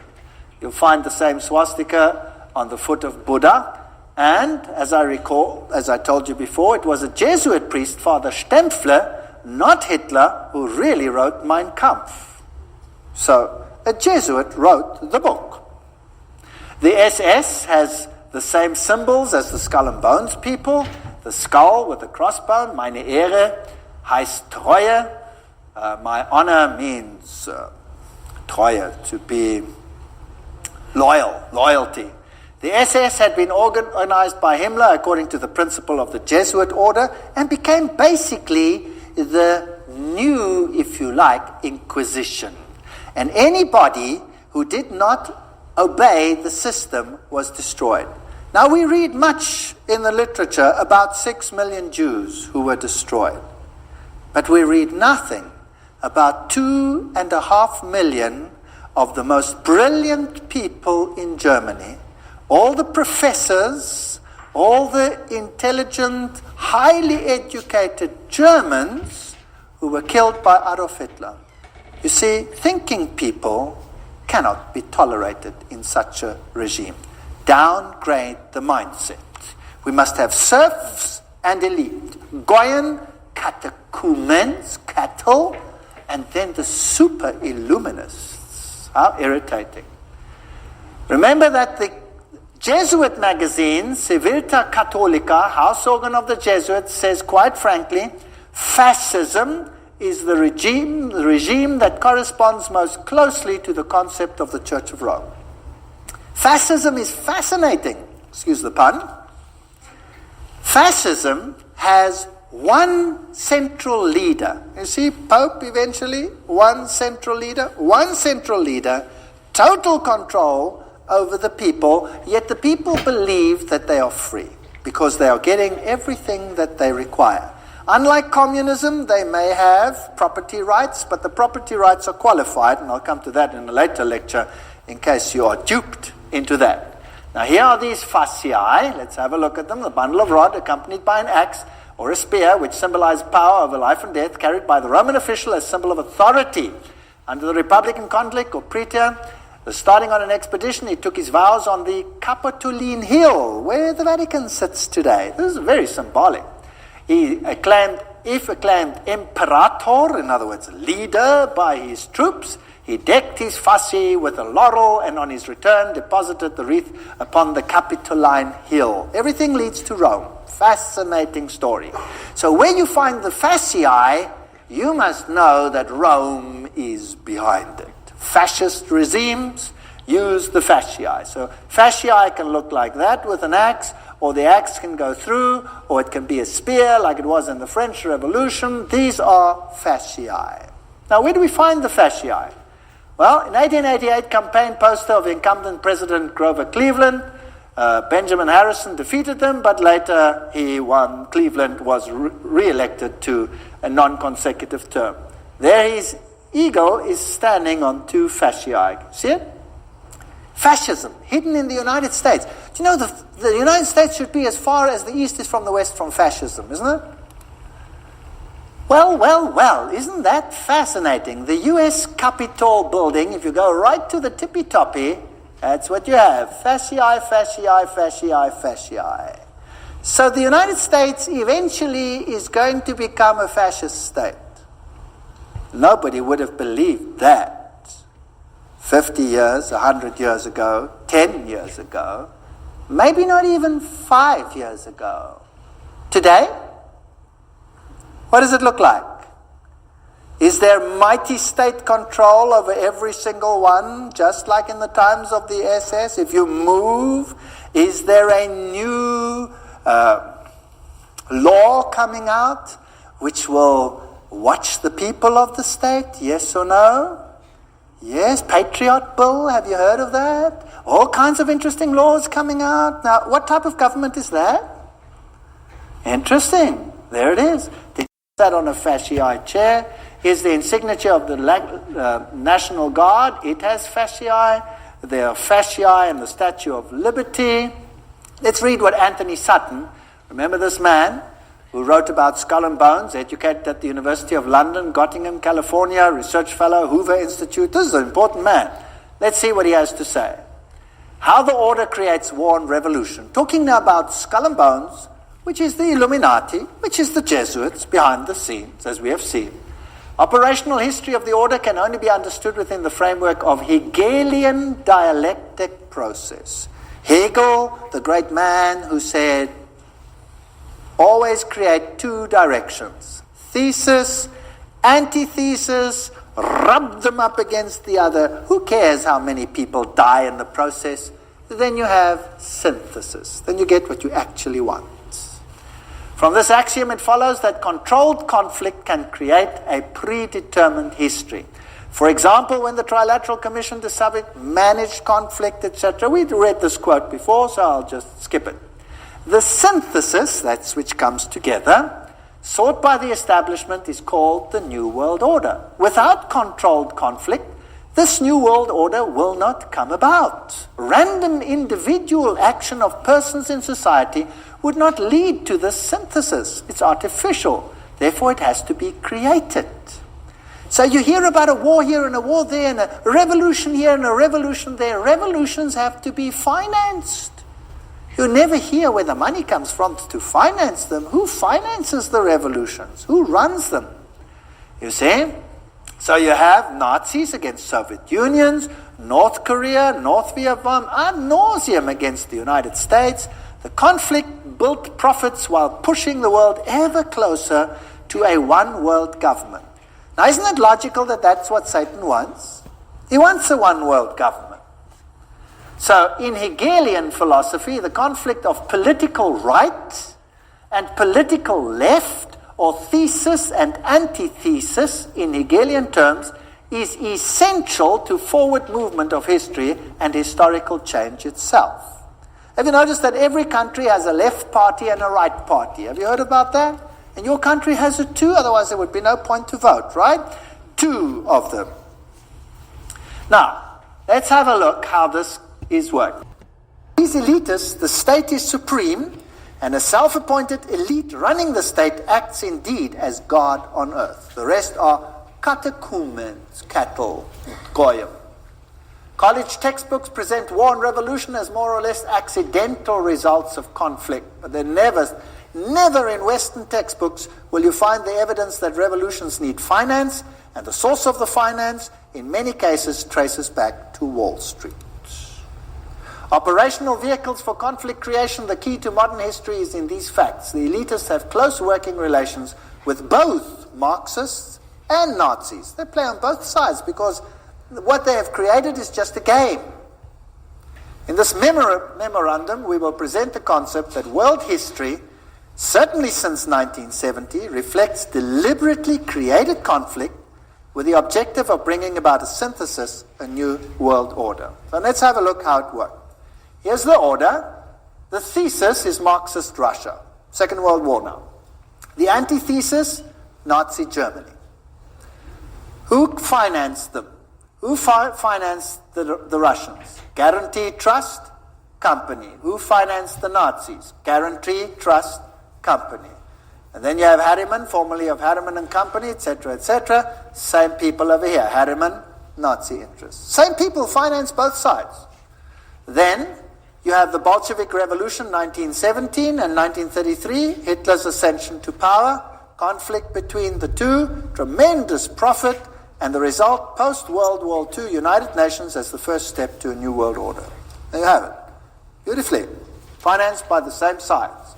By 1948, the atomic race. By 1950, Mary receives pilgrim status. 1950, Francis Matthew calls for nuclear war with Russia, and they start arguing between the two of them. Notice how many were killed by Stalin. Among the 1,766,188 victims up to the beginning of 1922, figures obtained from the Soviet documents, nearly 5,000 were priests, teachers, nuns, etc. of the Greek church. As soon as the persecution extended to the millions of Lutheran, Reformed, Baptist, Methodist, and especially Mennonite Christians, the circulation of the Bible is not only strictly forbidden, but punishable by exile. So that's what Stalin did. Stalin killed millions. All right, so Walter Veith has a 2-hour lecture on this entire thing, and he has hundreds of notes that he provides up on the projector for you to read. So as you watch it, he's providing all of his own bibliographical notes with historical references and authors and everything. So I love putting his information out there because you really can't refute it, and you really can't deny the situation that we're in. And the Guarantee Trust Company and the Harriman Bank and the Brown Brothers and Harriman Banks are all skull and bones men and high-level secret society men and knighthood men of the Knights of Malta who are extending the fortunes of the City of London into America and creating huge capitalist holdings. And these financial powerhouses on Wall Street are then used to turn and finance the different wars and revolutions and dictatorships throughout the 20th century. Now, in order to wrap up our podcast episode today, we're going to listen to Alan Lamont, and he's talking with Jörg Glissman, and they're having an interesting conversation here, so let's just give it a listen. I would like to begin by, first of all, explaining the true history of Martin Bormann. Martin Bormann is a man who is really under the radar. That's the way to explain him. He's under the radar. Now, let me explain something about Martin Bormann. Martin Bormann was the true Führer. He was the man who was in control of Adolf Hitler over politics. Now, Adolf Hitler was positioned by the Knights of Malta, and he was brought into power through the Concordat that was signed by the Vatican, and von Papen, who was a High Knight of Malta. I've covered that in my first video. Now, let me explain something. Martin Bormann, this will come as a shock, but this is the truth. Martin Bormann was a high Jesuit. He was a Jesuit father, not low professed. No, he was a Jesuit father. That means that he was really someone who was at the very top of the Jesuit power structure. He was positioned by the Black Pope to oversee Adolf Hitler. Now, Jesuit father Martin Adolf Bormann, who was a high provincial of the Society of Jesus, he was the one that was really the one that was controlling the Nazi Empire. That's the truth. The Holy Roman Empire. Martin Adolf Bormann, he was born Adolf Martin Bormann on April 14, 1930. He was the eldest son of 10 children of Martin Bormann and the godson of Adolf Hitler. That's the truth. He was born of Adolf Martin Bormann, the first child, in 1900 to 1945. So-called. We don't know the actual day of his death, but we do know that in 1947 he became a Roman Catholic priest. Let me explain this. I want to explain something about the Bormann bloodline here. Martin Adolf Bormann was really a Jesuit priest. I've said that just previously, but there's a book called The Grey Wolf, and in this book, you can find it on the internet on PDF. It's explained that really Martin Bormann escaped Nazi Germany, and he went to Argentina dressed as a high Jesuit provincial, a Jesuit priest. So people need to understand the true history of the Third Reich. And Martin Bormann, let me correct myself, Jesuit Father Bormann, he was assigned to South America through the Nazi rat lines, through the Knights of Malta. He was positioned in South America, and from there began to oversee the Third Reich in Buenos Aires and South America and Argentina primarily. And he was the leader of the Third Reich, and people need to know this history because it is covered up and suppressed. Now, why is it that the Jesuits positioned thousands of Nazis into South America? It's because Nazism still rules today. That's the truth. Nazism rules the CIA, and you have many other Nazis who are high-ranking Nazis who can be exposed. For instance, you have General Reinhard Gehlen, who was a Knight of Malta, controlled by the Jesuits. In his memoirs, he explained that Martin Bormann was a spy working for communist Russia. That was really disinformation. You know, the truth is that Joseph Stalin was himself, listen, a Jesuit father. That's right. Did you know that? That Joseph Stalin himself was a high Jesuit provincial who was trained by the Jesuits inside the Orthodox Seminary Tiflis, that's Tiflis, Tiflis, Georgia in Russia. That's the truth.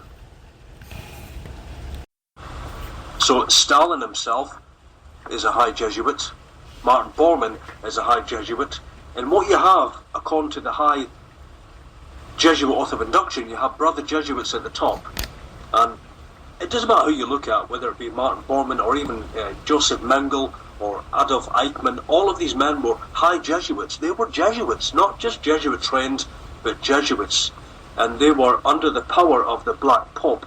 And Martin Bormann, it's said that he died in Paraguay. No evidence for that, but you know, it could have been the case. But that is really a Jesuit stronghold.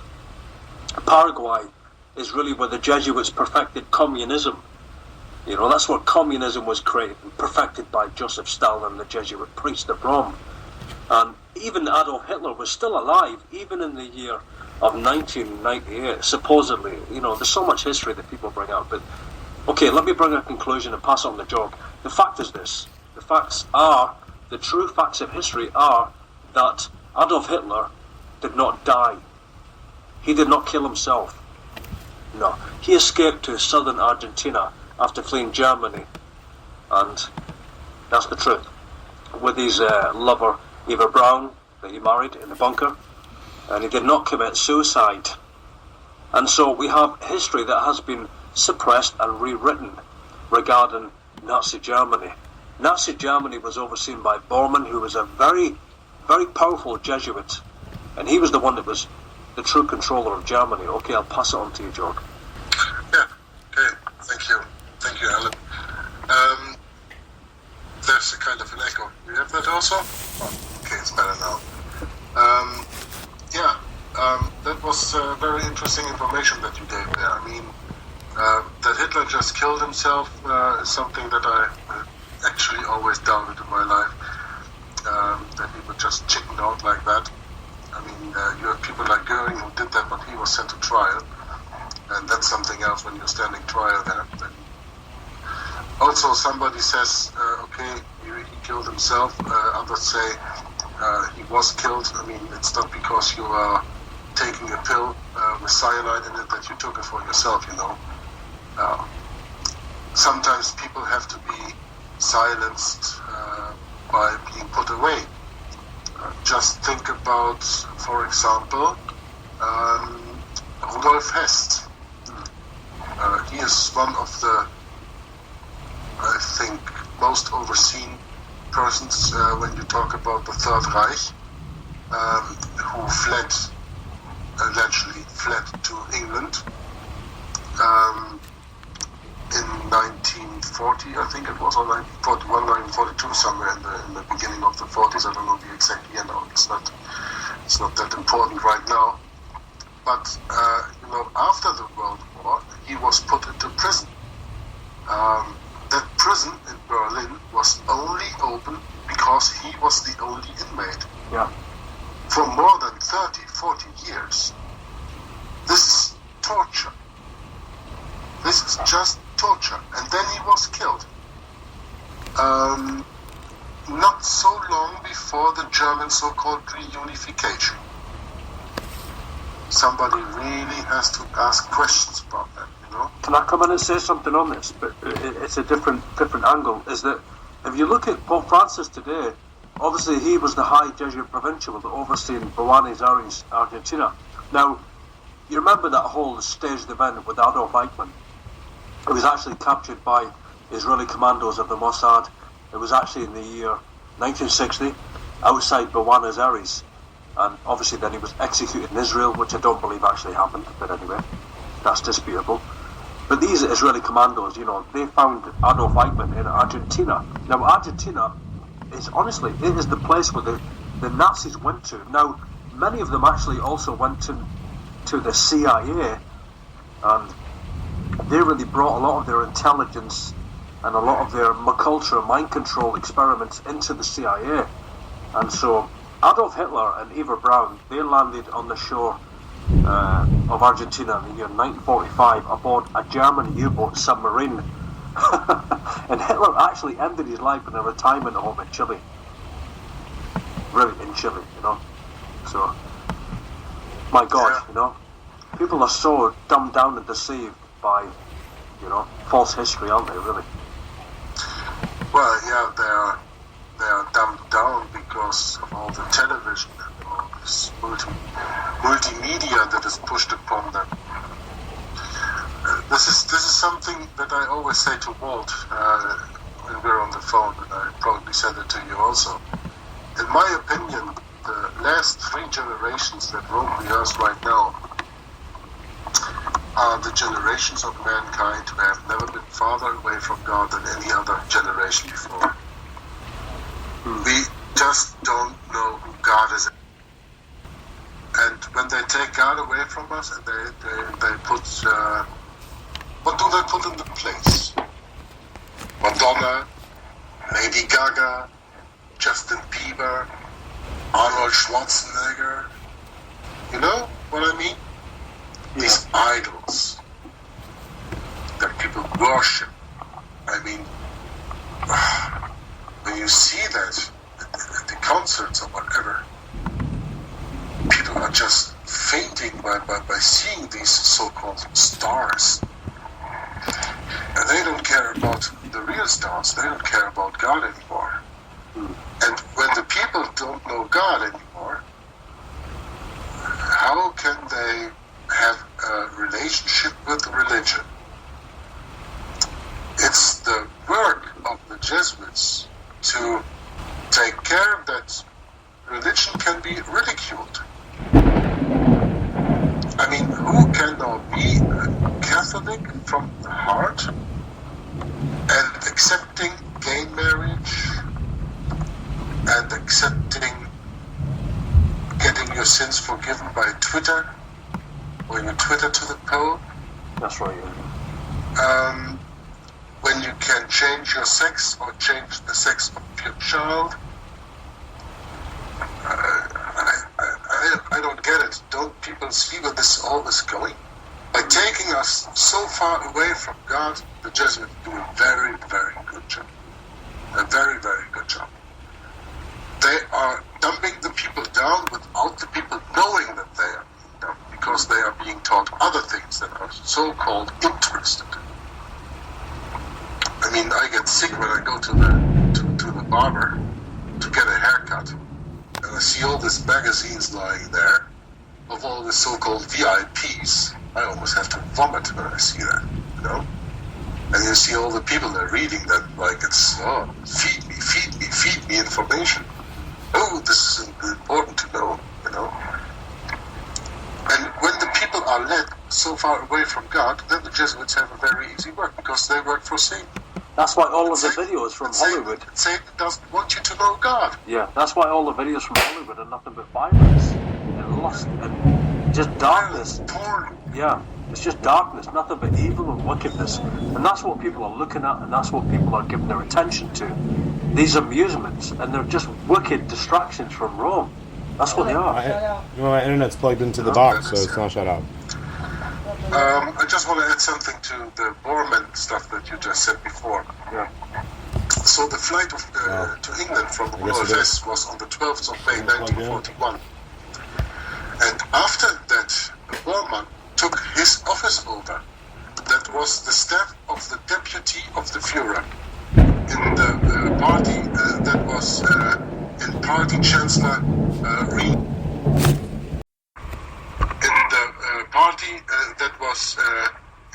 Chancellor renamed, and he had all the power of Minister of the Reich. Yeah. So before Hess went to England, Bormann wasn't there. After that, Bormann was the second highest in Germany. Yeah. And we know, like in America, for example, Obama is just a puppet. Biden is the power behind it. It's always the vice president that has the most power, not the president. That's right, yeah. And here you have the same thing. Hess going away, very strangely, and then Bormann took over in 1941. And when did the war turn? Not far behind that, because until 41, Germany was quite vindictive. So we're going to, like I said, we're working hard to wrap this up. I have this interesting little discussion here by one of the masters of this history, a man named John Loftus. And John Loftus has written several books, and his book on this particular topic is absolutely crucial, and it belongs in your library. And of course, it's probably some information that you've never heard of before, or has been consigned to the conspiracy theory camp, or to the information that you're verboten. You're not allowed to find out this information. So we're at the Florida Holocaust Museum, and we're having a discussion with John Loftus. So let's just take a listen. He is probably one of the greatest recognized authorities on this subject in the world today. In fact, what is interesting, when we were in Washington in September, the current head of Office of Special Investigations for the Justice Department met with us, Eli Rosenbaum, and he was John's law clerk when John started with the Justice Department in the 70s. I'm also pleased to state that he was the Alfred nominee for the Pulitzer Prize, Pulitzer Prize Award. The book was called The Belligerence Secret, so if you have not had a chance to read that, it is a phenomenal book. Please join us in welcoming John Loftus. We are very pleased to have him with us here today. Thank you.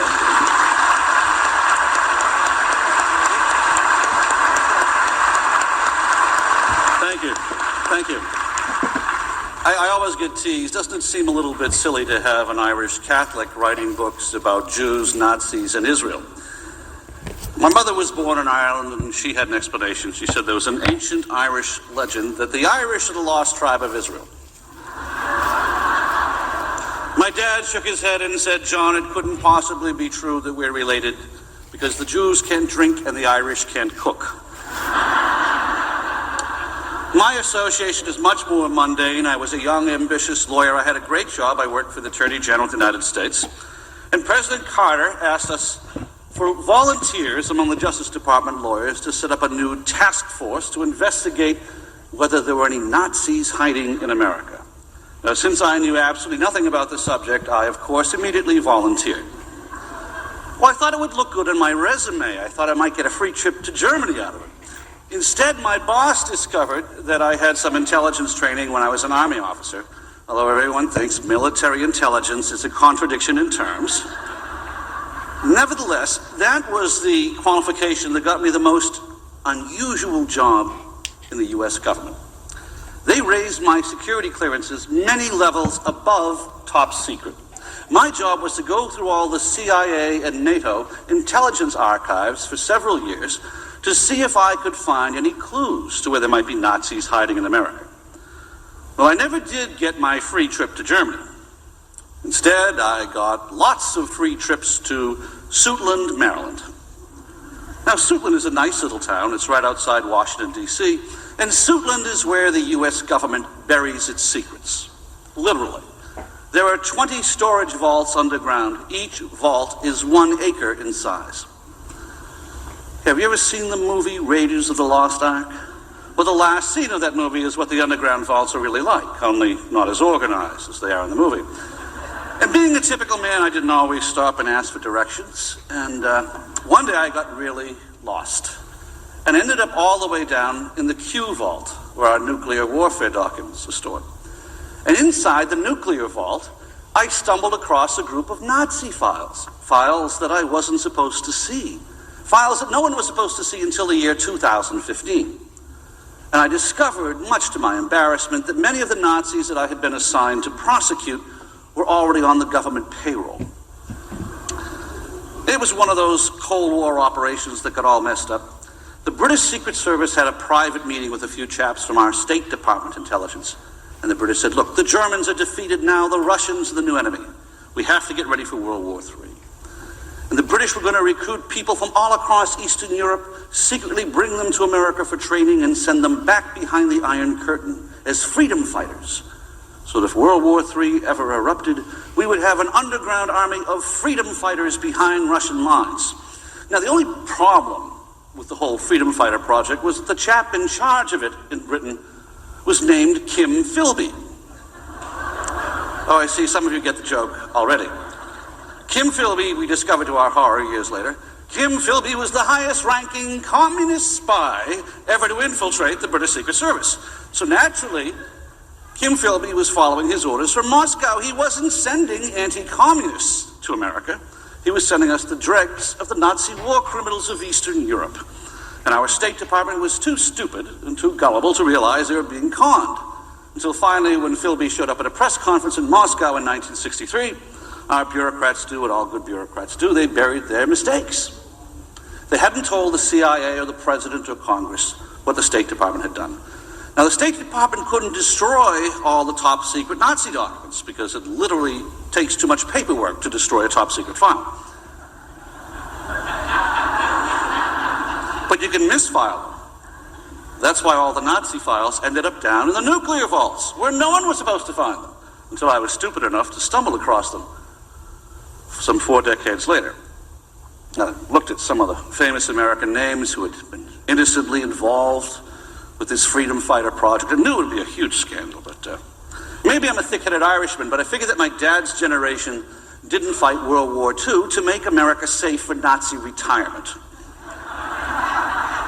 But I followed the law. I went to the CIA and the Pentagon, and I asked all the intelligence agencies for legal permission to go public. A lot of people may knock America, but you live in one of the few countries in the world that has the guts to admit its mistakes and correct them. And I was very, very proud of my country the day the CIA called the Justice Department and said that I had permission to speak. Now, what do you do when you have a crazy story like this? Nazis in America. I picked up the phone and I called 60 Minutes. We had a great time. Mike Wallace gave me 30 minutes on his show. It's the longest segment that 60 Minutes has ever done. And when the episode about Nazis in America went on the air back in 1982, it caused a minor national uproar. Congress demanded hearings. Mike Wallace got the Emmy Award. My family got the death threats. It was a great trade-off. But I figured I'd done my Boy Scout duty. I left Washington and I went back and joined the largest corporate law firm in Boston. Time to get on with my life. Then a funny thing happened. It seemed as if every retired intelligence agent in NATO started showing up at my law firm. They all had these wonderful stories to tell, because I guess there weren't many lawyers running around who had had SI and cosmic security clearances. So the deal is they could talk to me anonymously under the attorney-client privilege, but my legal requirements are every book I write has to be submitted first for censorship through the intelligence community. So I was a safe middleman for many men and women in the intelligence community who wanted to be whistleblowers but do it legally. And they had some amazing stories to tell. One of the stories that I was not allowed to write about in my first book was how the Nazis actually got to America from Europe. And the CIA said, no, you can't ever write about the Vatican. I'm an Irish Catholic, and when they told me I couldn't write about it, it only annoyed me. So as a good lawyer, I found the loophole. We had a young British kid who spoke fluent Serbo-Croatian. Now, I knew that the Vatican had actually had a network of Croatian Catholic priests who had set up a rat line, a smuggling system for the British Secret Service. And so the Nazis would go from Germany to Austria. There was a whole network of convents and monasteries that would take them down to Rome, to the port of Genoa, where ships were chartered to sail them to Australia or Latin America or Canada, eventually to the United States. So my young friend went around with a tape recorder posing as a young Croatian fascist. And these old priests bragged into this tape recorder how the smuggling program had worked. Then I went back to CIA and said, look, they blew the whistle on themselves. You can't stop me now. So it was lots of fun. We got all sorts of documents declassified, and the book became Unholy Trinity. It's about the Vatican, the Nazis, and the Swiss banks. There's still scandals going on.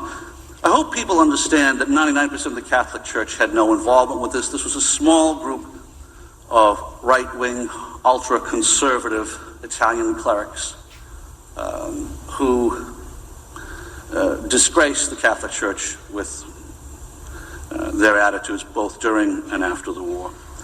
So the book was very controversial, but it's been published now in, I guess, 12 or 13 languages. And, I think abroad it's published under the title Ratlines. It was made into a film over here. But that was sort of fun. But, that's two books about Nazis. And, this was kind of interfering with my law practice. And let's face it, Nazi hunting is not exactly a growth industry, is it? But by this time, I had become very friendly with a lot of men and women in the intelligence community. And they had sponsored me to join their retired spy clubs. And I tried very politely to tell them to go away. I just didn't want to do this stuff anymore. And one day one of them said, John, you don't get it. If you think what we did with the Nazis was bad, let us tell you what we did to the Jews. I heard them out and I read their files. And one day I went home and told my wife I was leaving the practice of law. For the rest of my life, I was going to be the lawyer for these men to take $1 from each of them and help these men and women get their stories told. You see, I believe that 1/3 of the 20th century was classified. It's buried down in those vaults. So as a case study, I asked nearly 500 intelligence agents to tell me every dirty trick we ever pulled on Israel. Thought it'd be a nice little book. It ended up to be almost 700 pages. Don't worry, you don't have to read the whole book. We put bulleted paragraphs at the beginning of each chapter that summarizes it. So you can skim the whole book in 10 or 20 minutes. We did that for the press.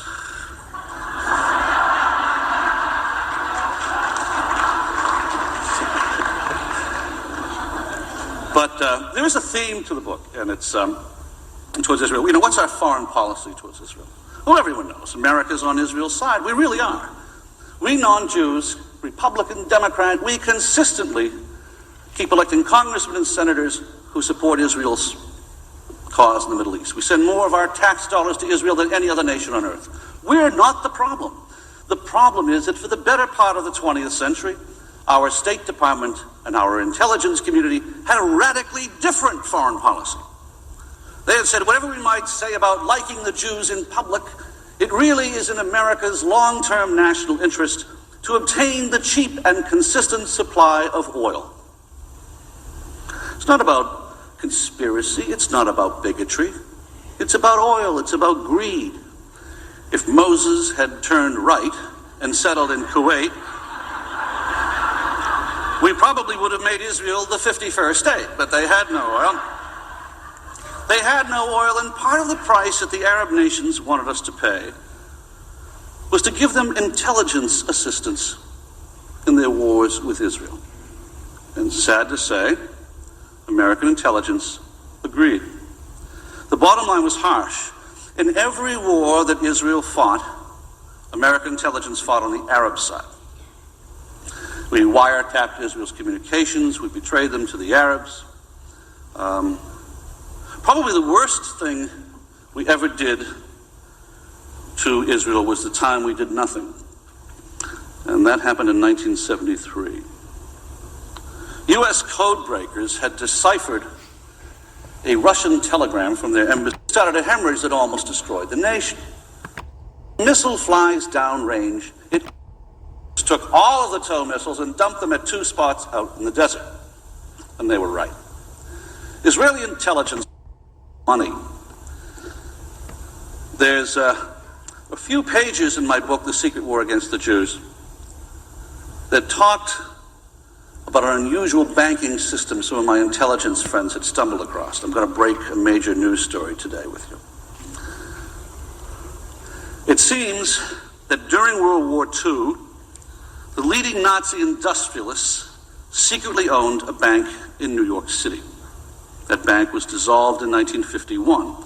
However, the records are clear. The Nazi bank in Manhattan was run by President Bush's father, Prescott Bush, and by Herbert Walker, his grandfather. The Bush family was on the wrong side of World War II. Now, we need to put this in perspective. These are serious, serious charges. We have them. The ownership of the Nazi bank proved from 3 different sources. The Bush membership in the board of that bank is a matter of public record. Let's put it back in context. After World War I, the leading German steel magnate, August Thyssen, was very upset because the Allies seized some of his companies for war reparations. And he was determined never to have this happen in the next war. So he set up a series of banks. One in Berlin, named after himself, the August Thyssen Bank. One in Holland, which had been neutral during World War II. That was the Bank voor Scheepvaart und Handel. And then a bank in Manhattan, the Union Banking Corp. So no matter which side won the next war, his corporations could move their stocks and bonds from one bank to the other. Now, he even trained his 2 sons that they would have to preserve the family business in the next war. So he told one son that he would be a Nazi and the other son that he would be a neutral. So no matter which side won the war, the Thyssens would win. Now, the first thing the Thyssen family needed was money. So they went to a major investment firm, Brown Brothers Harriman, in Manhattan. Now, this firm was founded by Herbert Walker, and he merged with a British firm, Brown Brothers, with a major Democratic firm, Harriman. The Democrats have their own scandal here as well. Averill Harriman's brother, Roland Harriman, was also on the board.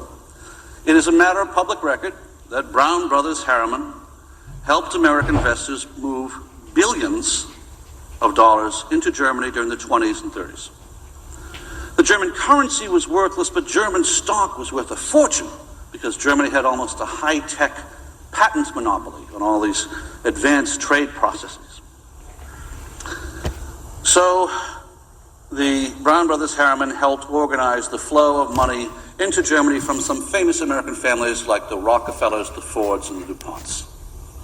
Now, none of these people, the Bushes, the Fords, the Rockefellers, were pro-Nazi. They actually favored the conservative monarchist Catholics party in Germany. But they did fund Hitler as a side bet, because he was useful to keep the unions at bay. So in 1923, money flowed from Brown Brothers Harriman in New York to the Dutch bank to Berlin. Now, we have traced from the Dutch bank directly to the Nazi Party headquarters. That's where the money came from to build the very first Nazi Party headquarters, the Brown House in Munich. So we'll just have to leave it there. Again, I'll add this fascinating discussion here with John Loftus into the notes. And of course, Prescott Bush and the Yaleys, all the, the Yale secret fraternity, Skull and Bones, had everything to do with Prescott Bush and the Bush family and the transfer of wealth to make sure they could bring about the war machine and engineer the rise of Hitler and also Stalin, which I guess we'll have to do that on part 2. So anyway, thanks for joining us.